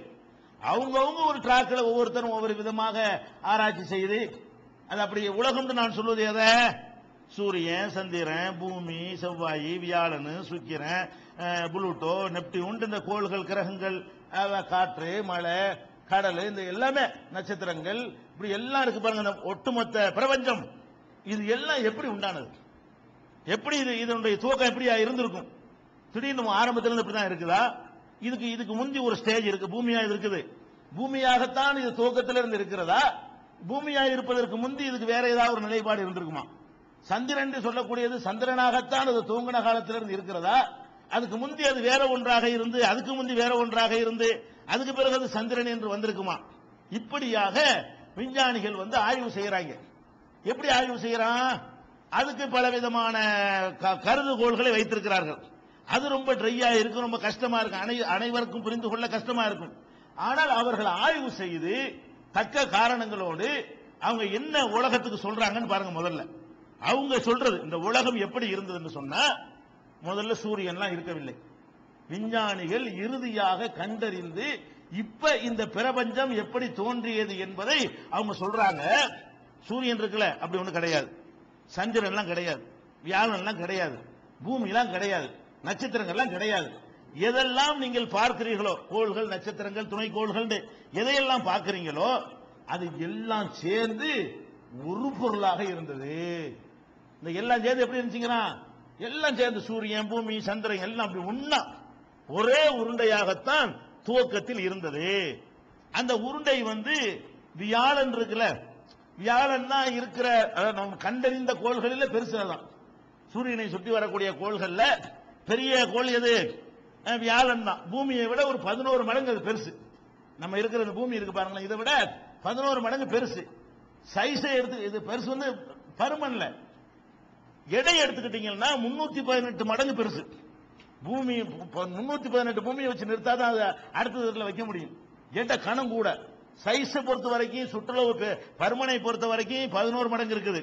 விஞ்ஞானிகள் என்ன சொல்றான்னு கேட்டா, ஒரு வியாழன் அளவுக்கு உள்ள ஒரு பொருளில, ஒரு உருண்டைக்குள்ள இந்த சூரியன், சந்திரன், செவ்வாய் அனைத்துமே ஒன்னா உள்ள திணிக்கப்பட்டு, அழுத்தப்பட்டு, அடர்த்தியாக்கப்பட்டு, ஒரு இதுல வெடிகுண்டு இருக்கும்ல, வெடிகுண்டுல வச்சு ஒரு பொருள் அடக்கி வச்சிருப்பான், அந்த மாதிரி அழுத்தி வைக்கப்பட்டிருந்தது.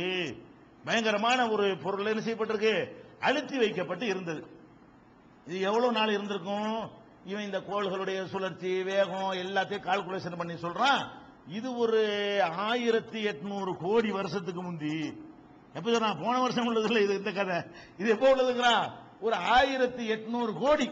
800 வருஷம் இல்ல, 1800 கோடி. 1800 போட்டு கோடிக்கு உள்ள சைபரை போட்டுக்கிறங்க. கால்குலேட்டர்ல வராது. வழங்குதா? கால்குலேட்டர் டிஜிட்டல்ல வராது. அவ்வளவு நம்பர் அது. அப்ப 1800 கோடி வருடங்களுக்கு முன்னால் ஒரு பொருளாக இருந்தது, திடீரென்று வெடித்து சிதறியது. திடீர்னு என்ன செய்யுது? ஒரு நாள் ஏதோ ஒரு காரணத்துக்காக சொல்றான், ஏதோ ஒரு காரணத்துக்காக வெடிச்சிருச்சு. அப்படியே ஒரு பொருளா இருந்தது, அப்படி வெடிச்ச உடனே என்னவாக? இந்த சின்ன பிள்ளைங்க தீபாவளி பட்டாசு வெடிப்பாங்களா, அணு கொண்டு வெடிச்ச உடனே என்னவாகு? ஒண்ணும் இருக்காது. வெடிச்ச உடனே என்ன வரும்? புகை தானே வரும். வெடிச்சா என்ன வரும்? எங்க பார்த்தாலும் புகை அப்படி பரவி போயிடும். அப்ப இந்த மாதிரி இவ்வளவு பெரிய வெடிகுண்டு வெடிச்சா என்னவாக? வெடிச்சு அந்த பிரபஞ்சம் பெருக்கு பாருங்க, இவ்வளவு இடத்திலையும் ஒரே புகை. அவ்வளவு பெரிய வெடிகுண்டு வெடிச்சா, இந்த சூரியன் சந்திரன் அம்புட்டு சேர்ந்து ஒரு வெடிகுண்டு வெடிச்சா, ஒரு சிவகாசில வாங்கிட்டு 100 கிராம் உடைய வெடிகுண்டு மண்ணடியவே கவர் பண்ணிருதுல. மண்ணில் வைக்கிறான், அதை மண்ணடியே தெரிய மாட்டேங்குது, புகையா போயிடுது. ஒரு 50 குண்டை வச்சான்னு வைக்க, மெட்ராஸே இருட்டா போயிடுது, எங்க பார்த்தாலும் புகையா இருக்குது. அப்ப இந்த பூமி, வானம், சூரியன், சந்திரன், செவ்வாய், சுக்கிரன், வியாழன் அம்புட்டையும் போட்டு ஒரே மிதிச்சு, அவளையும் வெடிபொருள் மாதிரி வச்சு அதை கொளுத்தி விட்டு வெடிக்க வச்சா என்ன கதிக்கு ஆகுறது? இந்த அண்ட சராசரம் முழுவதும் என்னவாயிடுச்சு? ஒரே புகை, எங்க பார்த்தாலும் புகை. புகையில ஒவ்வொரு புகையிலையும் ஒரு ஒரு துணுக்கு அதுல இருக்கிறது, தூசிகள் மாதிரி மொத்தமா செதறி போய்விட்டது. இப்படியே ஓடுகிறது எவ்வளவு வருஷம்? கிட்டத்தட்ட ஒரு 500ல இருந்து ஒரு 750 கோடி சொல்றான். வெடிச்சு 1800 கோடி வருஷத்துக்கு முந்தி வெடிச்சது. கொஞ்சம் கொஞ்சம் கொஞ்சமா 500ல இருந்து 750 கோடி ஆண்டுகள் கழிஞ்சவுன வெடிச்சு 500ல இருந்து 750 கோடி ஆண்டு கழியும் பொழுது சில தூசிகள் எல்லாம் சேர்ந்து இப்படி ஒன்னா அப்படி திரளுது. ஒரு பளிங்கு அளவு சேர்த்து பந்து அளவு வருது, ஒரு ஃபுட்பால் பந்து அளவு வருது, அப்படியே ஒரு பெருசாகுது, அப்படி இந்த வீடு அளவுக்கு வருது, மெட்ராஸ் அளவுக்கு வருது. இப்படியே உருண்டு உருண்டு உருண்டு உருண்டு கொஞ்சம் கொஞ்சமா தூசிகள் பெரிய கட்டியோட வந்து சேர்ந்துக்கிறோம்ல, பெரிய உருண்டையோட ஒன்னா சேருது. இப்படி கொஞ்சம் இது நடப்பதில் எவ்வளவு ஆகுது? 500 கோடியில இருந்து 750 கோடி வருஷங்களுக்கு. எதை வச்சு இதெல்லாம் சொல்றான்னு கேட்டா, அந்த சுழற்சி உடைய வேகம், அந்த கணக்கையெல்லாம் வைத்துக் கொண்டு இந்த முடிவுக்கு வர்றாங்க. அப்ப என்ன செய்யுதுன்னா, ஒரு பக்கம் இந்த பக்கமா திரண்டு, இது ஒரு பூமி ஒரு பக்கம் நிக்குது, அங்கிட்டு பார்க்க ஒண்ணு திரண்டது வியாழன் ஆகிடுச்சு, இங்கிட்டு பார்க்க ஒண்ணு திரண்டு சந்திரன் ஆகிடுச்சு, அந்த பக்கம் ஒண்ணு திரண்டு ஜூபிட்டர் ஆகி அது வியாழனா சனி ஆகிவிட்டது. அப்படின்னு சொல்லி என்ன செய்யறான், ஒவ்வொரு பக்கமா அந்த பக்கம் சூரியன் தனியா போய் நின்றுக்கிடுச்சு. இப்படியாக அந்த ஒரு பொருள் வந்து அனைத்தும் அடக்கம் செய்யப்பட்டிருந்த ஒரு பொருள் வெடிச்சு சிதறி புகையாக மாறி, புகையாகவே பல கோடி ஆண்டுகள் இருந்து, அந்த புகையில இருந்த ஒவ்வொரு துகள்களும் ஒவ்வொரு பகுதியில ஒன்னாக திரண்டு அவைகள் எல்லாம் ஒவ்வொரு பொருளாக உருப்பெற்றுத்தான் இன்றைக்கு என்னவா இருக்குது. அதனாலதான் ஒரே மாதிரி சுத்துதுங்கிறான். அந்த சுத்து வெடிச்ச உடனே அந்த சூரியனை மையமா வச்சு சுத்துறதுக்கெல்லாம் காரணம் என்ன? ஒரே இடத்துல இருந்து செதறதுனாலதான் எல்லாம் வருது. இதுக்கு நிறைய எவிடன்ஸ்களை வைக்கிறாங்க. அதை வந்து சொல்வதற்கும் புரிய வைக்கிற மாதிரி சொல்ல முடியாது, புரியறதும் கஷ்டமா இருக்கு. ஆனா அந்த கருதுகோள்களுக்கு காரணங்கள் அடிப்படையில் அந்த முடிவை சொல்றான், அதை மட்டும் நம்ம விளங்கிக்கிறோம். இப்படித்தானே அவன் சொல்றான். அதாவது ரெண்டு விஷயத்தை சொல்றாங்க. வானம் பூமி எல்லாமே ஒன்னா இருந்தது, ஒரு பொருள் அடக்கப்பட்டிருந்தது ஒண்ணு. அதுக்கப்புறம் ஒரு காலத்துக்கு புகையாகவே இருந்ததுங்க. இதை மனசுல வச்சுக்கிறங்க. இப்ப எழுத படிக்க தெரியாத முகமது சொல்றது பாருங்க.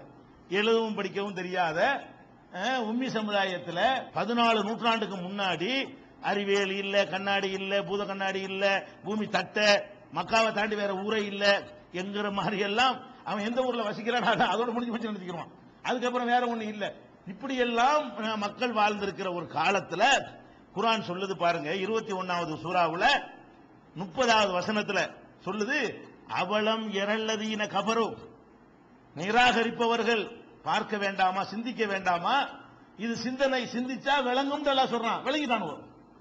அத அவலம் எரவுண்டு எந்த இடத்துல அல்லாஹ் சொல்றானோ அதையெல்லாம் சிந்தித்து விளங்க முடியும். அதான் அப்பதான் விளங்க வேண்டாமான்னு கேட்டா என்ன அர்த்தம்? விளங்காத ஒரு விஷயத்தை போய் சொல்லி விளங்க வேண்டாமான்னு கேட்டா இப்படி விளங்காத விஷயம் நான் எப்படி விளங்குன்னு கேட்பீங்களா இல்லையா? அல்லாஹ் என்ன கேட்கிறான்னா அவலம் எரவு ரெண்டு அர்த்தம், பார்க்க வேண்டாமான்னு ஒரு அர்த்தம், விளங்க வேண்டாமான்னு ஒரு அர்த்தம். இதெல்லாம் விளங்குற விஷயம். பார்க்கறதா வெடிக்குமா நம்ம இருந்திருக்கணும், நம்ம இருக்கல. அல்லாஹ் இந்த இடத்துல என்ன சொல்றான்? அவலம் எரவுன்னா இவர்கள் சிந்திக்க வேண்டாமா, அவலம் எரல்லதீன கஃபரு, நான் இல்ல கடவுள் இல்லைன்னு சொல்கிறார்களே இவர்கள் சிந்திக்க மாட்டார்களா? சிந்திக்க மாட்டார்களா? எதை சிந்திக்க வேண்டாமா? அன்ன சமாவாத்தி உள்ளர், இந்த வானங்களும் பூமியும் அனைத்துமே காணத்தா ரத்தக்கண் ஒன்றாக ஒட்டி இருக்கப்பட்டு இருந்தது என்பதை இவர்கள் சிந்திக்க வேண்டாமா? பத்தக்கனாகுமா, அவற்றை நாம் தான் பிளந்து பீய்த்து எறிந்தோம் என்று இவர்கள் சிந்திக்க வேண்டாமா? இவ்வளவு காலம் ஆராய்ச்சி பண்ணி வழி வழியா சிந்திச்சு பல காரணங்களோட கண்டுபிடிச்சு இதுல நுழைக்கிற வழக்கம் இல்ல, நேரடி அர்த்தம். இதை நான் சொல்வது குர்ஆன்ல ஒரு விளக்கத்துக்கு தகுந்த மாதிரி அர்த்தத்தை ஃபிட் பண்ணுவாங்களே, அதல்ல. இது நேரடியான வார்த்தை, நேரடி ஒவ்வொரு வார்த்தைக்கு அர்த்தம் சொல்றேன் பாருங்க. அவலம் எரல்லதீன கஃபரு, தப்சீர்லாம் கிடையாது, நேரடி அர்த்தம். நிராகரிப்பவர்கள் சிந்திக்க வேண்டாமா. அன்ன சமாவாத்தி வல்லர், வானங்களும் பூமியும் காணத்தா ரத்தக்கண் ஒன்றாக இணைந்து இருந்தன. இரண்டும் வானம்ல எல்லாம் சேர்ந்தனும், அனைத்தும் இணைந்து இருந்தன ஒன்றாக. பத்தக்கனாகுமா, நாம் தான் அதை பிளந்து பீத்து எடுத்தோம், நம்ம தான் வெடிக்க செஞ்சோம், நம்ம தான் பிளந்து எடுத்தோம். எல்லாம் ஒண்ணு அடைக்கப்பட்டு இருந்துச்சு. நம்ம தான் ஒரு பொருள் தான் இருந்துச்சு. ஃபர்ஸ்ட் அப்ப அல்லாஹ் முதல்ல படைச்சது என்ன? ஒரே ஒரு பொருளை ஃபர்ஸ்ட் படைக்கிறான், அது உள்ள அம்புட்டை அடக்கிறான். எப்படி ஒரு ஆதமுக்குள்ள நம்ம எல்லாத்தையும் அடக்கணும்ல, அது அல்லாஹ்வுடைய ஸ்டைல். அப்படித்தான் அல்லாஹ்வுடைய ஸ்டைல். என்னன்னு கேட்டா ஒவ்வொரு ஆளையும் தனித்தனியா உட்கார்ந்து படைச்சிட்டு இருந்தா, அவன் ஒரு ஆளை படைச்சான், அதுக்குள்ள அம்புட்டையும் வச்சுட்டான். நம்மள நம்ம பேரன் பேத்தி எல்லாம் அங்கதான் இருக்கிறாங்க. எங்க இருந்தோம்? ஆதம் அலைஹிஸ்ஸலாம் முதுகு தண்டுல எடுத்து வர காட்டுறான். அவனுக்கு இப்படி நமக்கு முடியாது. அவரை படைச்சுட்டு இங்க வேற கொண்டு யார் யாரெல்லாம் இருக்காங்கன்னு பாருன்னு இறக்கி விட்டு காட்டுறான். பாத்துக்கிட்டியா? இவ்வளவு பேர் வந்துட்டு செஞ்சேங்கிற அல்லாஹ். இது நமக்கு புரிந்து கொள்ள முடியாது, இறைவனுக்கு முடியும். அப்ப அல்லாஹ்வுடைய ஸ்டைல்லாம் எப்படி இருக்கும்னா ஒண்ணுதான் படைக்குவான், அதுல இருந்து தான் அப்படி பெருக்கி பெருக்கி விட்டுட்டே போயிடுவான். ஏன்னா மனுஷன் தான் ஒவ்வொரு மைக்கும் தனித்தனியா படைக்கணும். அல்லாஹ் ஒரு ஆட்ட படப்பம் குட்டி போட்டு நிறைய படைச்சிக்கிறோம். நம்ம என்ன செய்யணும்? மைக்கு குட்டி போடுற மைக்கு படைப்பான மனுஷன். நாங்க ஒரு மைக்கை தயாரிச்சு விட்டுறோம், தேவைப்பட்ட வாங்கி வளர்த்து குட்டி போட்டவன்னு எடுத்துக்கிறதுன்னு சொல்ல முடியுமா? ஒவ்வொரு மைக்கையும் ஒவ்வொரு டைரியையும் ஒவ்வொரு போடியத்தையும் ஒவ்வொரு சட்டையும் நம்ம வாங்கணும்.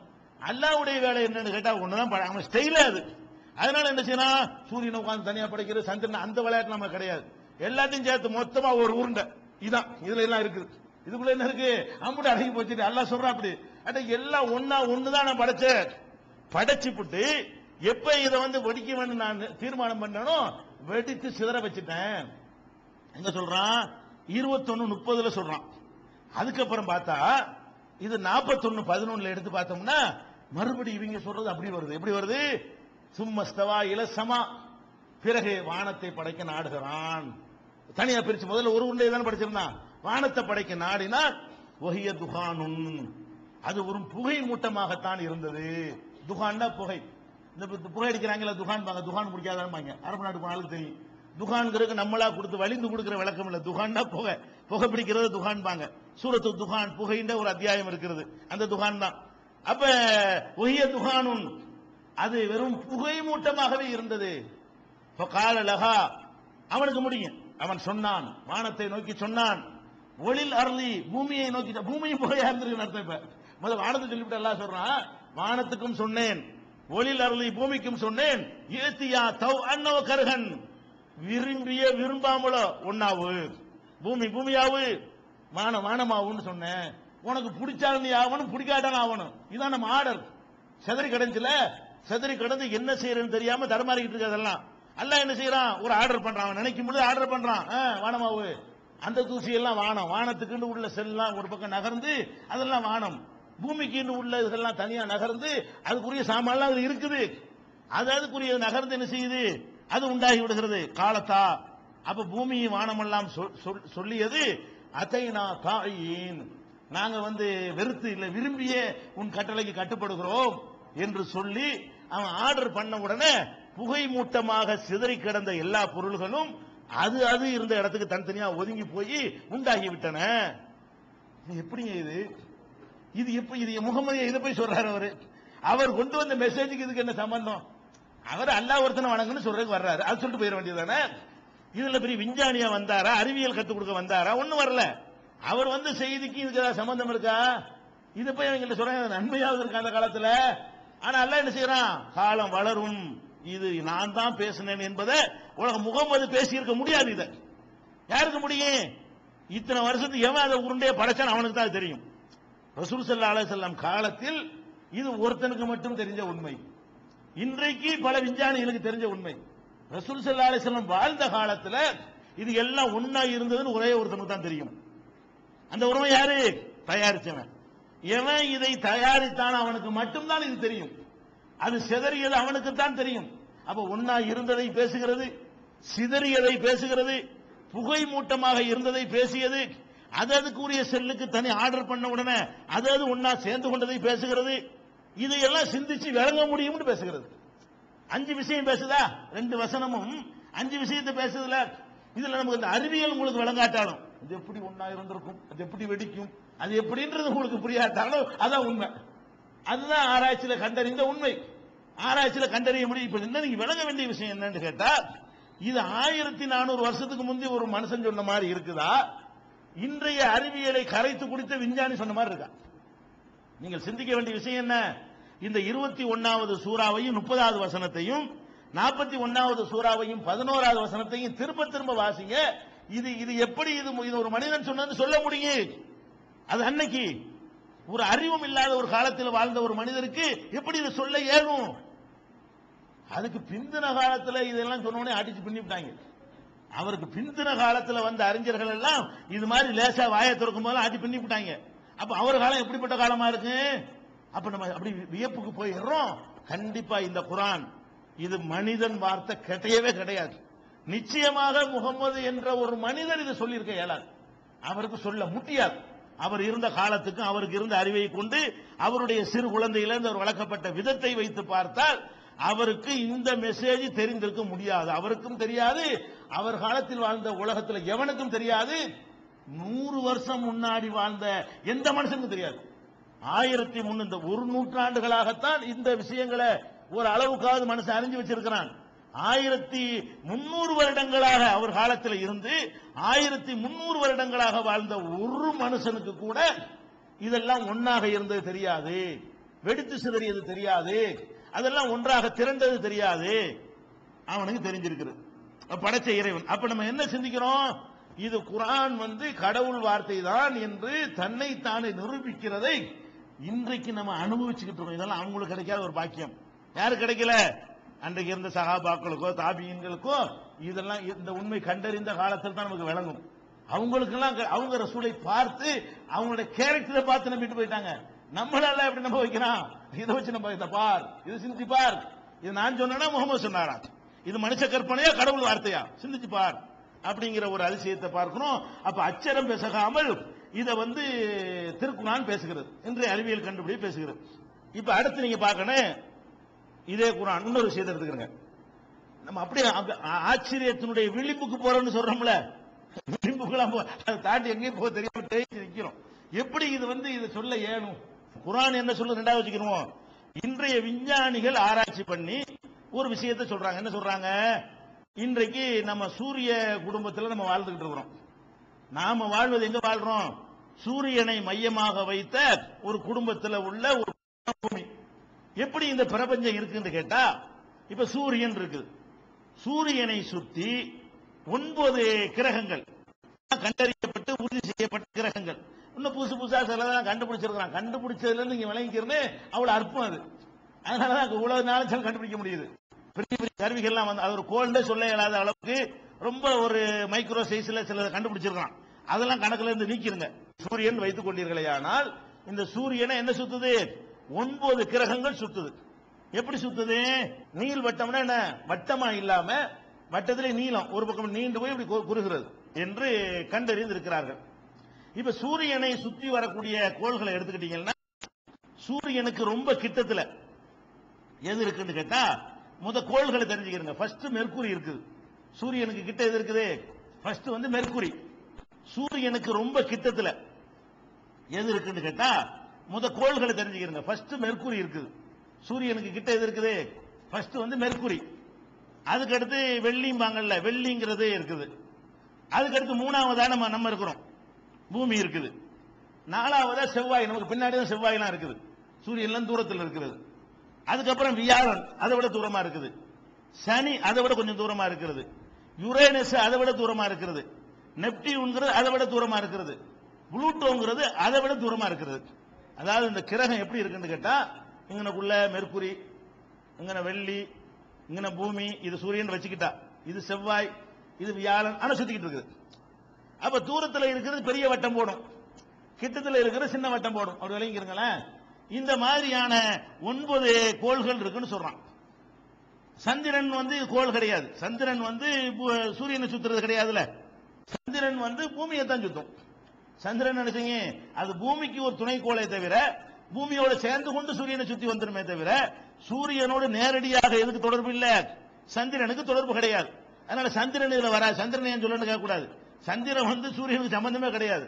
அது ரொம்ப கிட்டத்தில் இருக்குது. விண்வெளி பாசையில் சொல்வதாக இருந்தா நம்ம பக்கத்து வீட்டில் அடுத்த வீட்டில் இருக்கிற மாதிரி பக்கத்துல பூமிக்கு அருகில் இருக்கக்கூடிய ஒரு விஷயம். சரி, இப்ப ஒண்ணு எடுங்க. இப்ப என்ன பண்றான்னு கேட்டா இவ்வளவு கோள்கள் இருக்குல்ல, இதுல மனிதன் வாழணும். இந்த பூமி எப்படி மண்ணு மாதிரி இருக்கிறதோ அது மாதிரி இப்ப சந்திரனுக்கு போயிட்டு வந்தான். அது என்னவா இருக்குது?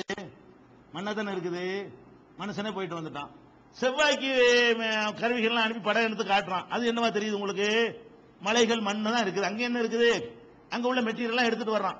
அந்த தனிமங்கள் தான் இருக்கிறது அங்க இருக்குது. சூரியன்லாம் நெருப்பு இருக்கே தவிர இதுல எல்லாம் இப்படித்தான் இருக்கிறது. அப்ப இவ்வளவு பெரிய பிரம்மாண்டமான ஒரு பிரபஞ்சத்துல இவ்வளவு 9 கோள்கள் இருக்கும் பொழுது மனுஷன் வாழ்வது எங்கதான்? இங்க மட்டும் தான் வாழ்றோம். இவ்வளவு ஏன் படுத்தான் நமக்கு தெரியல. இதை விட 11 மடங்கு பெருசா இருக்கு வியாழன். 11 மடங்கு பெருசா இருந்தா ஒரு 11 மடங்கு மக்கள் அங்க இருக்கணும்ல. 11 மடங்கு மக்கள் அங்க இருக்கிறாங்களா? வேற ஏதாவது ஜீவன் இருக்குதான்னு கேட்டா அதுல கிடையாது. இதை விட கிட்டையும் தூரத்திலையும் சின்னதும் பெருசும் பல தன்மைகளை கொண்ட கோள்கள் எல்லாம் இருக்கிறது. இதுல எல்லாம் அத மனிதன் போய் அதுல இயற்கையா வாழ இயலுமா? சில சாதனங்களை எடுத்துக்கிட்டு போய் ஒரு ஆராய்ச்சிக்காக போய் 2 நாள் 3 நாள் 10 நாளைக்கு அவன் ஆக்சிஜன் எல்லாம் இங்க கொண்டு போய் வாழ்வது அது வாழ்வதுன்னு கிடையாது. பூமிக்குள்ள மூச்சு அடக்கிக்கிட்டு 10 நிமிஷம் ஒருத்தன் இருந்தா பூமி கடலுக்குள்ள வாழ்றான்டா சொல்லுவோம். கடலுக்குள்ள ஒருத்தன் தம் அடக்கிட்டு என்ன செய்யறான்? 15 நிமிஷம் இருக்கிறான். 15 நிமிஷம் கடல்ல வாழ்ந்தாருன்னு சொல்லுவீங்க. வாழ்றதுல இயற்கையா வாழணும். அது மாதிரி வாழ இயலுமா? வாழ இயலாது. எப்படி கடலுக்குள்ள தம் அடக்கிட்டு இருக்கிற மாதிரி இவன் ஆக்சிஜனை கொண்டு முதல்ல டின்னு கட்டிக்கிட்டு போய் என்ன செய்வான்? சந்திரன்ல 1 நாள் 2 நாள் 3 நாள் இருந்துட்டு வந்திருப்பான். இதுக்கு பேர் வாழ்றது கிடையாது. எவ்வளவு பேருக்கு டின்னு கட்டி அனுப்ப முடியல? சாத்தியப்படுமா? இதெல்லாம் அதுக்குரிய சாதனங்களை வைத்துக் கொண்டு இருப்பது அல்ல. மனிதன் வாழ முடியுமா அப்படின்னு பாத்தீங்கன்னா ஒண்ணு ஆய்வு செய்யறான். விஞ்ஞானிகள் ஆய்வு செய்யறான். ஆய்வு செஞ்சு என்ன குர்ஆன் என்ன சொல்ல போவாங்க? இப்ப சொல்வது எல்லாம் விஞ்ஞானிகள் என்ன சொல்றான்னு கேட்டா சூரியனுக்கு பக்கத்துல எது இருக்குது? மெர்க்குரி இருக்கிறது. மொத கிரகம் எது? மெர்க்குரி இருக்கிறது. பக்கத்துல நீங்க நினைச்சுக்க கூடாது ஏதோ 2-3 லட்சம் மைல் நினைச்சுக்க கூடாது. அந்த பக்கங்கள் எவ்வளவு கேட்டா 5,80,00,000 கிலோமீட்டர். அதான் பக்கம். சூரியனுக்கு பக்கத்துல அந்த பக்கம் எவ்வளவு? 5,80,06 கோடின்னு வைங்களேன். 5,80,00,000 எவ்வளவு? 6 கோடி. 20 லட்சம் சின்ன தொகை தானே. அது சின்ன மைனஸை விட்டுறலாம். அப்ப சுமார் 6 கோடி சூரியன் இதுன்னு சொன்னா இங்க இருந்து 6 கோடி கிலோமீட்டர் கூட வச்சுக்கிறங்க. இதுல காட்டினா அவ்வளவுதான் காட்ட முடியும். 6 கோடி கொண்டு காட்ட எப்படி காட்டுறது? 6 கோடிக்கு அரைஞ்சு தான் காட்டையில. அப்ப 6 கோடி இது 6 கோடி 6 கோடி கிலோமீட்டர் பிரயாணம் பண்ணா தான் எங்க போக முடியும்? மெர்க்குரியில இருந்து சூரியனுக்கு போக முடியும். அப்ப மெர்க்குரி எங்க இருக்குன்னு கேட்டா சூரியன்ல இருந்து 5,85,80,00,000 கிலோமீட்டர் தொலைவில் இருக்கிறது. இருந்து சுத்திக்கிட்டு இருக்குது. அவ்வளவு தூரத்தில் சுத்துது. இதுல ஒரு சுத்துறதுக்கு நம்ம பூமி கணக்குப்படி 88 நாள்ல சுத்திடுது. நம்ம 365 நாள்ல சுத்தணும்ல. டிஸ்டன்ஸ் பெருசா வருதுனால அது கிட்டத்துல இருக்கும் டிஸ்டன்ஸ் கம்மி தானே. அது எவ்வளவு? அதுக்கு அங்க இருந்த வருஷம் எவ்வளவு? 88 நாள் ஒரு வருஷம். ஒரு ரவுண்ட் அடிக்க அதுக்கு தேவை எவ்வளவு? வெறும் 88 நாள்ல என்ன செஞ்சேன்? ஒரு வருஷத்துல வந்து நம்ம வருஷத்துல எடுத்தா ஒரு 5 தடவை போய் 4 தடவை போயிடுமா? ஆமா, 4 தடவை ரவுண்ட் அடிச்சிடும். நம்ம 3 மாசத்துக்குள்ள அதுக்கு ஒரு வருஷம் ஆயிரும். அவ்வளவு வேகத்துல என்ன செய்யுது? சுத்துகிறது. அதுல போய் அதுல என்ன இருக்குதுன்னு ஆய்வு செய்யறான். ஆய்வுன்னா போய் பண்றது இல்ல, ஒரு கணிப்புல சில கணக்குகளை வைத்து செய்யறான். அதுல வந்து பகல் நேரத்துல வெப்பம் இருக்குல்ல, அதுக்கு பகல் இருக்கும்ல. சூரியனுக்கு மூஞ்ச காட்டினா அதுக்கு பகல், சூரியனுக்கு முதுகு காட்டினா அது இருள். பூமிக்கு மாதிரி அதுக்கு இருக்கும்ல. அதன் மீது சூரிய ஒளி படுவதில்ல, அந்த படக்கூடிய பகுதியே பகல்னு சொல்லுவான். அதுவும் சுத்துது. படாத பகுதி இரவுன்னு சொல்லுவான். அப்ப அந்த பகல்ல எவ்வளவு வெப்பம் இருக்குன்னு கேட்டா 480 சென்டிகிரேட் வெப்பம் இருக்கிறதுல. பகல்ல உள்ள வெப்பம் எவ்வளவு? 480 டிகிரி வெப்பம். 480 என்னன்னு விளங்குதா உங்களுக்கு? இப்ப நம்ம மெட்ராஸ்ல அதிகபட்சமா எவ்வளவு வெப்பம்? ஒரு 40 வருது, விளங்குதா? 40 வந்தவன என்ன ஆயிரும்? சுருண்டு போயிடுறோம். இன்னைக்கெல்லாம் ஒரு 33 இருக்கும்னு நினைக்கிறேன், 33 34 இருக்கும். இதே வேர்த்து விறுவிறுக்குது. 40 ஆனா மயங்கி விழுந்துருவான். 50 ஆனான்னு வைங்க, ஒரு செடி கொடியெல்லாம் முளைக்காது. ஒரு 60 70 இருக்குன்னு வைங்க, என்ன ஆகும்? முடிஞ்சு போச்சு. அப்ப ஒரு 100 டிகிரி வந்தா என்ன ஆகும்? ஒரு ஜீவன் இந்த பூமியில வாழ முடியாது. அப்ப நம்ம 480 டிகிரி வெப்பத்தை பகல்ல தாங்கிறதா இருந்தா என்ன கதிக்கு ஆகுறது? எந்த ஜீவன் இருக்கு? எந்த வெப்பத்திலையும் சாவாத ஜீவன் ஒன்று இருந்தா கூட 480 செத்து போயிடும், ஜீவன் வாழ முடியாது. உயிரினங்கள் என்ன செய்ய முடியாது? வாழ முடியாது. அப்ப 480 டிகிரி வெப்பம் எதுல நிலவுதுங்கிறான்? மேற்கூறில் நிகழ்வு பகல்ல. இரவுல எடுத்துக்கிட்டீங்கன்னா 180. இரவுலையாவது வாழ்ந்துட முடியுமான்னு கேட்டா முடியாது. பகல் இரவு மாறி மாறி தானே சுத்துதுல, அதுலயும் பகல் இரவு வரும். அதுலயும் வெளிச்சம் பாதி பகுதியில் வெளிச்சம் படும், பாதியில படாம இருக்கும். எந்த உருண்டையா இருந்தாலும் சூரியனுக்கு முகத்தை காட்டும் போது பகலா இருக்கும், சூரியனுக்கு முதுகு காட்டுற பகுதி இருட்டா இருக்கும். சுத்தி கொண்டே சுழலுது. சரியா? அப்ப 180 என்பதும் நம்ம வாழ்வதற்குரிய வெப்பம் கிடையாது. 5 கோடியில கிட்ட இருக்கிறதுனால 5 கோடி 6 கோடி தானே, 6 கோடி இல்ல, 6 மைல் வச்சுக்கிறோம். நம்ம கணக்கில் வச்சுக்கணும். 6 மைல் இருக்கிறதுனால சூரியனுக்கு ரொம்ப கிட்ட போயிடுச்சு. அதனால அது வந்து இப்படி இருக்குங்கிறான். இதுல மனுஷன் வாழ இயலுமா? எந்த விஞ்ஞானியாவது போய் கேளுங்க, அடே 480 டிகிரி வெப்பத்தில் ஒரு உயிரினம் வாழுமா கேளுங்க. வேற விஷயங்கள்லாம் இருக்குதா? தண்ணிலாம் இப்படி இருக்குங்கிற. இந்த வெப்பம் போட்டா தண்ணியில இருந்தா கூட இருக்க மாட்டேன். தண்ணி ஒரு பேச்சுக்கு இருந்தா கூட அது இருக்குமா? அப்புறமேலு 2 நாளைக்கு அவ்வளவு தண்ணி எடுத்துட்டு போயிருமே. அப்ப மத்ததெல்லாம் ஒண்ணுமே இருக்காது. இந்த வெப்பத்தில் மனிதன் வாழ முடியாது. அடுத்து என்ன? அடுத்து வெள்ளி அடுத்து இருக்கிறது. அடுத்து இருக்கிற என்ன? மெர்குரிக்கு அடுத்து இருக்கிறது வெள்ளிங்கிற ஒரு கோள். இது எவ்வளவு இருக்குன்னு கேட்டீங்கன்னா ரொம்ப கம்மி தான். 10 கோடியே 8 லட்சம் கிலோமீட்டர்ல இருக்குது. அது 5-6 கோடியில் இருந்துச்சுன்னா வெள்ளி எவ்வளவு இருக்குது? 10 கோடி கிலோமீட்டர். 2 லட்சத்தை விட்டுருங்க, 2 லட்சங்கிற சின்ன தொகை தான் அது 10 கோடி ஒப்பிடும் பொழுது. அப்போ ஒரு 10 கோடி கிலோமீட்டர் அவ்வளவு தூரத்துக்கு தள்ளி ரெண்டாவது இங்க மெர்குரியில இங்க வெள்ளி இருக்கிறது. இது என்ன பண்ணுது கேட்டீங்கன்னா 227 நாள்ல சுத்துது. சுத்தி முடிக்க எவ்வளவு நாள் எடுத்துக்கிறது? சூரியனை சுத்துறதுக்கு 224 டாபிக் இல்ல. அதுல வந்து பகல்லையும் இரவுலையும் ஒரே மாதிரி வெப்பம். அந்த வெயில் பட்டாலும் அதே வெப்பம் தான், வெயில் படாட்டாலும் 1 டிகிரி தான் வித்தியாசம் வரும். 459 பகல்ல, 458 இரவுல. 459 டிகிரி அதை விட நெருக்க 480 இருக்குதுல, அதை விட கொஞ்சம் தான் குறைகிறது. 459 டிகிரி வெப்பம் இருக்கிறது எங்க? வெள்ளியில. வெள்ளிக்கு போய் மனுஷன் வாழ முடியுமா? இவன் எந்த ராக்கெட் அங்க விட முடியுமா? ராக்கெட்லாம் பஸ்மமா போயிடும், ஒண்ணுமே மிஞ்சாது. அப்ப அவ்வளவுக்கு தாங்க முடியாத வெப்பம். அப்ப இதுல வாழ முடியுமான்னு விஞ்ஞானிகிட்ட கேட்டா விஞ்ஞானிகள் சொல்றாங்க முடியவே முடியாது. இதுல போய் எந்த மனுஷன் மட்டும் இல்ல, ஒரு ஜீவனும், அதான் முக்கியமானது. குர்ஆன் இதெல்லாம் சொல்லுது, ஒரு ஜீவனும் வாழ முடியாதுன்னு சொல்லுது. அதாவது மனிதனும் வாழ முடியாது, வேற ஏதாவது உயிரினங்கள், புழு பூச்சி, அது இது அமீபா, ஒரு செல்லு கிருசல் ஏதாவது இருந்து தொலையுமா? எந்த ஜீவனும் இருக்க முடியாது இந்த வெப்பத்தில் சொல்லி விஞ்ஞானிகள் சொல்றான். அடுத்து நம்ம இருக்கிறது பூமி. நம்ம அங்க 15 கோடி சும்மா கம்மியான தூரம் தான். சூரியன்ல இருந்து எவ்வளவு? அது 6 கோடி, இது 10 கோடி. நம்ம இருக்கிறது 15 கோடி கிலோமீட்டர் தூரத்தில் இருக்கிறோம் சூரியன்ல இருந்து. இதுல வந்து என்ன இருக்குன்னு கேட்டா ஆக்சிஜன், நம்ம வாழ்வதற்கு தேவையான காற்று இருக்குல்ல, காத்து இங்க தான் இருக்குது. அந்த காத்துல 21% ஆக்சிஜன் இருக்கிறது, நைட்ரஜன் ஒரு 78% இருக்கிறது. இதெல்லாம் இருந்தா தான் நம்ம என்ன செய்ய முடியும்? சுவாசிக்க முடியும். அதுபோக வாழ்வதற்கு ஏற்றவாறு உள்ள வெப்பம், ஒரே மாதிரியான சீரான வெப்பம் என்ன செய்கிறது? ஒரு 50க்கு தாண்டாம, ஒரு 55 60 தாண்டாத வகையில ஒரு சிரமத்தோடு சமாளித்து கொண்டு வாழ்ற வகையில வெப்பமும் குளிரும் அந்த மாதிரி இருக்கிறத பார்க்கிறோம். அதை விட முக்கியமானது என்னன்னு கேட்டா பூமியில இது மற்ற எல்லா கோள்கள்ல இருந்து இதனுடைய சுழற்சி ஒரு டிஃபரெண்டா சுத்துது. எப்படி டிஃபரெண்டா சுத்துது? தன்னைத்தானே சுத்தும்ல, தன்னைத்தானே சுத்துறதுக்கும் சூரியனை சுத்துறதுக்கும் ஒரே டைரக்ஷன்ல சுத்தாது. ஒரு 23 டிகிரி சாஞ்சு சுத்தும். அதாவது தன்னைத்தானே சுத்துறதுக்கு இப்படி சுத்துனுச்சுன்னா சூரியனை நோக்கி இப்படி சுத்து, அப்படி இப்படி தூக்கிக்கணும். இப்படி தூக்கிக்கிட்டே சூரியனை நோக்கி வரும். அதாவது அந்த அச்சுக்கு நேரம் சுத்தாது. அதனால 2 கோடு உருண்டையில போட்டிருப்பான். 2 கோடு போட்டு 2 கிராஸ் ஆகிற மாதிரி போட்டிருப்பான். நடுவில் ஒரு கோடு போட்டிருப்பான், அதை கிராஸ் பண்ற மாதிரி ஒரு கோடு போட்டிருப்பான். அப்ப அந்த பூமியுடைய சுழற்சி ஒரு 23 டிகிரி சாய்வா சுத்துது. அதனாலதான் பருவகாலம் இல்லாட்டி ஒரே மாதிரியா போயிடும். திடீர்னு குளிர்காலம், திடீர்னு பருவகாலம் மாறி மாறி வருவதற்கு இந்த சாய்மானம் ரொம்ப தேவை. வேணும்னு பர்பஸா வேணும்னு பிளான் பண்ணி செஞ்ச மாதிரி அமைக்கப்பட்டிருக்கு. அதை விட்டுருங்க. இல்ல நம்ம வாழ்றோம் 365 கால் நாள்ல சுத்தி முடிச்சிருது. நமக்கு பின்னாடி வந்துருது மத்ததெல்லாம். நம்ம தாங்க நமக்கு பின்னாடி எங்க வர்றதா நம்மளோட தூரம். அடுத்து செவ்வாய் இருக்குது. செவ்வாய்க்கு தான் போறது ட்ரை பண்ணிட்டு இருக்கானுவோ, மிஷின்களை அனுப்பிட்டு இருக்கிறான். அப்ப செவ்வாய் 23 கோடி மைல் இருக்குது, கிலோமீட்டர்ல இருக்குது. இங்க இருந்து எவ்வளவு தூரம்? சூரியன்ல இருந்து இங்க இருந்து 8 கோடின்னு வைங்களேன். சூரியன்ல இருந்து 23, பூமியில இருந்து இப்படி போனா இவ்வளவு 15 கழிச்சுக்கிறங்க. பூமியில இருந்து போறானா இவன் 23 கோடி போக தேவையில்லை. 15 கோடி ஆல்ரெடி சூரியன்ல வந்ததுனால ஒரு 8 கோடி கிலோமீட்டர் இங்க இருந்து இருக்கிறது. அப்ப சூரியன்ல இருந்து 23 கோடி கிலோமீட்டர்ல இருக்கிறது. அங்க என்ன மேட்ரு? இப்ப நமக்கு காத்து இருக்குல்ல, இங்க இருக்கிற காத்துல 100ல் 1 தான் அங்க இருக்குது. இந்த மொத்த பூமியில எவ்வளவு காத்து இருக்கிறதோ இதுல எவ்வளவுதான் இங்க இருக்கு? செவ்வாயில 100ல் 1 மடங்கு தான் இருக்கிறது. அந்த காத்துல ஆக்சிஜன் இருக்குல்ல, அது எவ்வளவு இருக்குன்னா 1% தான் இருக்குது. 1% ஆக்சிஜன் இல்லாத மாதிரி. ஆக்சிஜன் இல்லாட்டி உங்களுக்கு வாழ இயலுமா? அதே மாதிரி நைட்ரஜன் 2% இருக்குது. பாக்கி எல்லாம் கார்பன் டை கரியமல வாயும்பாங்கல்ல, கார்பன் டை ஆக்சைடு தான் 96% இருக்கிறது.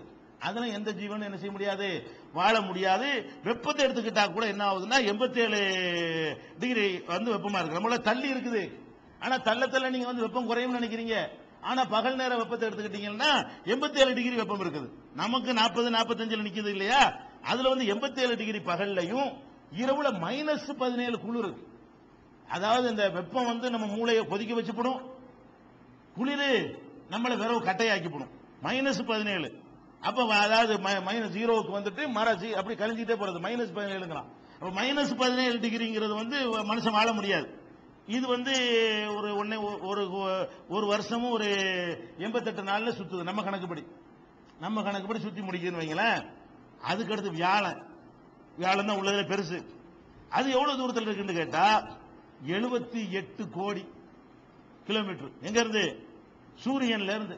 78 கோடியில் இருக்கிறதுனால அந்த குளிர்ச்சியை கணக்கில் எடுக்க இயலாது. அந்த குளிர்ச்சியில எதுவுமே வாழ முடியாது. 78 கோடி, நம்ம 15 கோடியில இருக்கிறதே இப்படி இருக்குதே. அப்ப 78 கோடி கிலோமீட்டருக்கு போனுச்சுன்னு சொன்னா வியாழன்லாம் பயங்கரமான வியாழனாகட்டும். அதுக்கு அடுத்து சனி இருக்குது, அது 142 கோடி கிலோமீட்டர். எங்க இருந்து? சூரியன்ல இருந்து இப்படி போயிட்டே இருக்கு. 142 கோடி கிலோமீட்டர். இன்னும் குளிர். யுரேனஸ் எடுத்துக்கிட்டீங்கன்னா 178 கோடி கிலோமீட்டர், இன்னும் தள்ளுது. சூரியனுடைய வெப்பமே படாது. அவ்வளவு தொலைவுக்கு தள்ளி போயிடுது. 178 கோடி மைலுக்கு இந்த சூரியனுடைய வெப்பம் இதுல பட முடியுமா? பயங்கரமான குளிர் இருக்கும். அப்ப நெப்டியூன் எடுத்துக்கிட்டீங்கன்னு சொன்னா 450 கோடிங்க. எவ்வளவு தூரம்? 450 கோடி கிலோமீட்டர் தூரத்தில் இருக்குங்கிறான். புளூட்டோ எடுத்துக்கிட்டீங்கன்னா 590 கோடி, 600 கோடி. நம்ம 15 கோடி என்ன, 600 கோடி என்ன? இதுல இந்த அவன்கிட்ட போய் விஞ்ஞானிகிட்ட கேளுங்க, எல்லா விஞ்ஞானியும் சொல்லுகிறான் இந்த குளிர்ல எவனுக்கு வாழ இயலாது.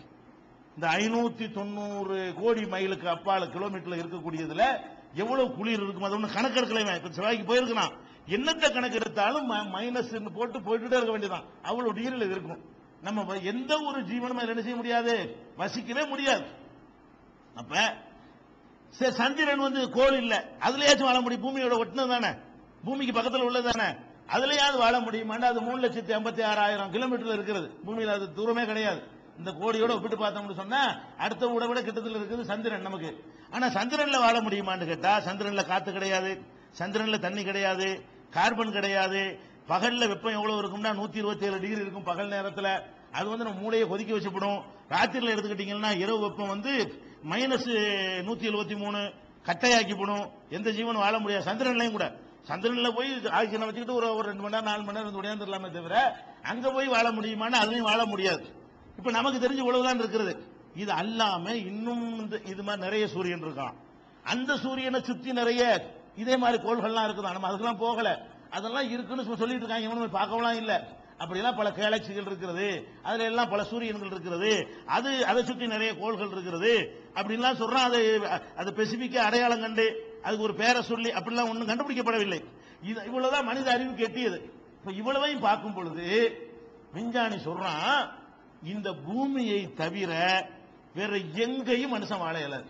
இந்த 15 கோடிக்கு பதிலா ஒரு 15.5 கோடி கிலோமீட்டர் இருந்தா கூட நம்ம வாழ முடியாதுங்கிறான். தூரம் எவ்வளவு சூரியன்ல இருந்து 15 கோடிலான இருக்குது. 15 கோடிக்கு பதிலா ஒரு 15.5 கோடி, ஒரு 50 லட்சம் கிலோமீட்டர் இங்கிட்டோ அங்கிட்டோ ஏறி போச்சுன்னு வைங்க, ஒரு 14.5 கோடியாகவோ ஒரு 15.5 கோடியாக இருந்தாலேயோ வெப்பத்தில் மாற்றம் ஏற்பட்டு போயிடும், எல்லாமே சேஞ்ச் ஆகி போயிடும். அப்ப நம்ம வாழ்வதற்கு மெஷர்மெண்ட் பண்ணி கணக்கு பண்ணி இதுல உயிரினம் வாழ்வதற்கு என்னென்ன எவ்வளவு தேவை, எதெல்லாம் இருந்தா ஒரு ஜீவன் பிழைக்க முடியும், ஒரு தாவரம் வளர முடியும், பூ பூக்க முடியும், காய் காய்க்க முடியும், உயிரணுக்கள் இருக்க முடியும் என்பதையெல்லாம் அளந்து இன்னும் பல விஷயங்களுக்கு பின்னாடி இந்த நான் சொல்வது தட்பவெட்ப விஷயத்தை மட்டும் சொல்றேன். பூமியில மட்டும்தான் வாழ முடியும், வேற எங்கேயும் எந்த உயிரினமும் வாழ முடியாது. சும்மாச்சு பேப்பர்காரன் எழுதுவான் செவ்வாயில் உயிரினம் இருக்கிறது ஆராய்ச்சி, அப்படிலாம் விஞ்ஞானி எவன் ஆராய்ச்சி பண்ணல. இவங்க விவரம் இல்லாம என்ன பேப்பர்காரன் எழுதிட்டு இருக்கிறது. உயிரினம்லாம் இருக்க இயலாது என்பதுதான் விஞ்ஞானிகளுடைய திட்டவட்டமான தீர்க்கமான முடிவு. இப்ப வாங்க அல்லாஹ் சொல்றத பாருங்க. அல்லாஹ் என்ன சொல்றான் பூமியை பத்தி பேசும் பொழுது, இந்த பூமியிலே தான் அனைத்து உயிரினங்களையும் பரவ செய்திருக்கிறேன். இவ்வளவு படைச்சிருக்கேன், வேஸ்ட் நினைச்சாது, எதுக்குன்னு நீ பின்னாடி கண்டுபிடிச்சிக்க, அதெல்லாம் உனக்கு வேஸ்டா கூட தெரிஞ்சிட்டு போகுது. நான் உயிரினத்தை பரவ செஞ்சு இங்க மட்டும்தான் அனைத்து உயிரினங்களையும் இதில் தான் பரவ வைத்திருக்கிறேன், பூமியில் மட்டும்தான். வேற எந்த கோள்ல ஒரு எறும்புக்கு சின்ன ஒரு ஜீவனோ இருக்க முடியாது என்று 2வது சூறாவுல 164வது வசனத்தில் அல்லாஹ் சொல்லி காட்டுகிறான். அதே மாதிரி சொல்லுகிறான், ஆதம் அலைஹிஸ்ஸலாத்தை இறக்கி விடுறான்ல தப்பு செய்யும் பொழுது, அப்ப சொல்லி அனுப்புறான், வலக்கும் ஃபில் அர்லி முஸ்தகர்ருன், போங்க, என்னுடைய கட்டளையை மீறியதனால் போங்க வெளியே, உங்களுக்கு பூமியிலே தான் வசிப்பிடம் இருக்கிறது. முஸ்தகருன் ஃபில் அர்லின்னு சொல்லாம ஃபில் அர்லி முஸ்தகருன் மாத்தி சொல்றான். மாத்தி சொன்னா என்னவாகும்னா பூமியில தான் இருக்குங்கிற ஒரு அர்த்தம் அரபு மொழியில வரும். வலக்கும் ஃபில் அர்லி முஸ்தகருன், பூமியில் தான் உங்களுக்கு வசிப்பிடம் இருக்கிறது என்று சொல்லி அனுப்பியதாக 2:36 7:24 அல்லாஹ் சொல்லி காட்டுகிறான். அதே மாதிரி வலக்கது மக்கன்னாக்கும் ஃபில் அர்லி, பூமியில் உங்களை வசிக்க செய்திருக்கிறோம், வஜஅல்னா லக்கும், உங்களுக்காக அமைத்திருக்கிறோம், ஃபீஹா மஆயிஷ, அதில் தான் வாழ்க்கை சாதனத்தை அமைத்திருக்கிறோம், வாழ்வதற்கு தேவையான சாதனங்களை எல்லாம் பூமியில் அமைத்திருக்கிறோம் சொன்னா வேறையில் இருக்கும் அர்த்தம் வந்துடும். பூமியில் தான் அமைத்திருக்கிறோம் என்ன அர்த்தம், வேற இல்லைன்னு அர்த்தம். இதில் தான் அமைத்திருக்கிறோம் மஆயிஷ ஃபீஹான்னு சொல்லாம அல்லாஹ் சொல்றான் ஃபீஹா மஆயிஷ, அதிலே தான் உங்களுக்கு வாழ்க்கை விஷயங்களை எல்லாம் நினைஞ்சிருக்கிறோம், வாழ்வதற்கு தேவையான வசதிகளை எல்லாம் அமைத்திருக்கிறோம். எங்க சொல்றான் 7:10 சொல்றான், ஒல் அர்த வலஅஹா லில் அனாம், பூமி இருக்குதே அத அல்லாஹ் தேவையான அளவுக்கு தாழ்த்தி இருக்கிறான். சூரியன்ல இருந்து கொஞ்சம் ஏத்தி இருந்தான்னு வைங்க, எரிஞ்சு சாம்பலா போயிருப்பீங்க. மனிதர்களுக்காக பூமி அல்லாஹ் நினைஞ்சிருக்கிறான், அப்படி கொஞ்சம் இறக்கி இருக்கிறான், மெர்க்குரியோட சேர்த்துறாம வெள்ளியோட சேர்த்துறாம உங்களை கொண்டாந்து நினைச்சிருக்கிறான். தேவையான அளவுக்கு நான் தாப்பா கொஞ்சம் இறக்கி வச்சிருக்கிறேன் பூமியை, என்னமோ இழுத்து இறக்குறமேற்ற மாதிரி எல்லாம் சொல்றான். உண்மை அது, சயின்ஸ்ல அப்படிதான் சொல்றாங்க. அப்ப 55:10 எல்லாம் சொல்லி காட்டுகிறான். அதே மாதிரி வல்லாஹு அல்லதி ஜஅலலக்குமுல் அர்த பிசாத்தன், பூமியை உங்களுக்கு விரிப்பாக வாழ தகுந்ததாக ஆக்கியிருக்கிறேன் சொல்றான் 71:19. அப்ப இவ்வளவு விஷயங்களை நம்ம சிந்திச்சு பார்க்கிற மேட்டர் என்னன்னு கேட்டா, மக்கள் பூமியில தான் வாழ்ந்தாங்க. ரசூல் ஸல்லல்லாஹு அலைஹி வஸல்லம் நபிகள் நாயகம் அல்லாஹ்வுடைய தூதர்னு சொல்லும் பொழுது எல்லாரும் எங்க வாழ்ந்தாங்க, பூமியிலான வாழ்ந்தாங்க. இது ஒரு மேட்டரை போய் சொல்லணுமா, அவங்களுக்கு ஒண்ணு விளங்கி இருக்காது, பூமியில தான். ஆமா பூமியில அதெல்லாம் வாழ ரொட்டி மாதிரி நினைச்சாங்க. சந்திரன்லாம் என்ன நினைச்சிருப்பாங்க, ஒரு சப்பாத்தி அளவுக்கு இருக்குன்னு அந்த மக்கள் விளங்கியிருப்பாங்க. சூரியனை ஒரு 3 சப்பாத்தி அளவுக்கு பெருசுன்னு விளங்கியிருப்பாங்க. அதான் அவங்களுக்கு தெரியுமே தவிர இதெல்லாம் கோடு அதுல இந்த இதெல்லாம் விளங்காம செய்யும் அந்த மக்களுக்கு விளங்காது. அவங்களுக்கு இது சொன்னது இல்ல, இது கியாமத் நாள் வரைக்கும் உள்ளவர்களை எச்சரிப்பதற்கு வழங்கப்பட்ட வேதம். அவங்களுக்கு தெரியாத விஷயம் பின்னாடி கண்டுபிடிப்பாங்க. அதுக்காக அல்லாஹ் சொல்றான், அட எல்லா ஜீவனும் இதிலே தான் இருக்கிறதுங்கிறது எவ்வளவு பெரிய உண்மை. இதுல தான் வாழ முடியும், இதுலதான் வாழ்க்கைக்கு தேவையான அனைத்தையும் செய்திருக்கிறேன் என்பதெல்லாம் இன்றைய அறிவியல் விஞ்ஞானிகள் சொன்னது அப்படி பிரதிபலிக்கிற. இது படைச்சவனுக்கு சொல்ல முடியுமா, முகமதுக்கு சொல்ல முடியுமா? குர்ஆன் தன்னைத்தானே இறைவேதம் நிரூபிக்குதா இல்லையா? இது முன்னாள் வந்து இதுக்கு சாட்சி பகரணுமா? இதுல உள்ள செய்திகளை நமக்கு என்ன செய்கிறது? இது அல்லாஹ்ட்ட இருந்து வந்ததுதான் என்பதை சந்தேகத்துக்கு இடமில்லாம நிரூபிக்கிற அதிசயத்தை பார்த்து விஞ்ஞானம் நீங்க எடுத்துக்கொள்ள கூடாது. இதுல ஒவ்வொன்றையும் நீ கவனிக்க வேண்டிய விஷயம், இது எப்படி அன்னைக்கு இவருக்கு தெரியும், இது எப்படி முகமதுக்கு தெரியும், அவர் காலத்தில் இருந்த அறிவை கொண்டு, அவருக்கு இருந்த அறிவை கொண்டு இதை எப்படி சொல்ல இயலும்? ஒரு 500 வருஷத்துக்கு முந்தி கூட இதை சொல்ல இயலாத, ஒரு 300 வருஷத்துக்கு முந்தி கூட இதை சொல்ல முடிஞ்சிருக்காத, இவருக்கு எப்படி சொல்ல முடிஞ்சு? அப்ப இவர் சொல்லல, இவரை படைத்த இறைவன் சொன்னான். நம்மை படைத்த அந்த வானத்தை படைச்ச, பூமியை படைச்ச, பூமியில இவ்வளவு ஏற்பாடுகளையும் எவன் செஞ்சானோ அவன் தான் சொன்னான் என்பதுதான் இது நிரூபணமாகிறது. அப்ப தன்னைத்தானே உண்மை என்று நிரூபிக்கிற விஷயத்தில் திருக்குர்ஆன் தனித்து விளங்குகிறது. இது மாதிரியான இன்னும் சில தகவல்களை அடிப்படையை தெரிந்துவிட்டு நம்ம அடுத்த தலைப்புக்குள்ள செல்லலாம்.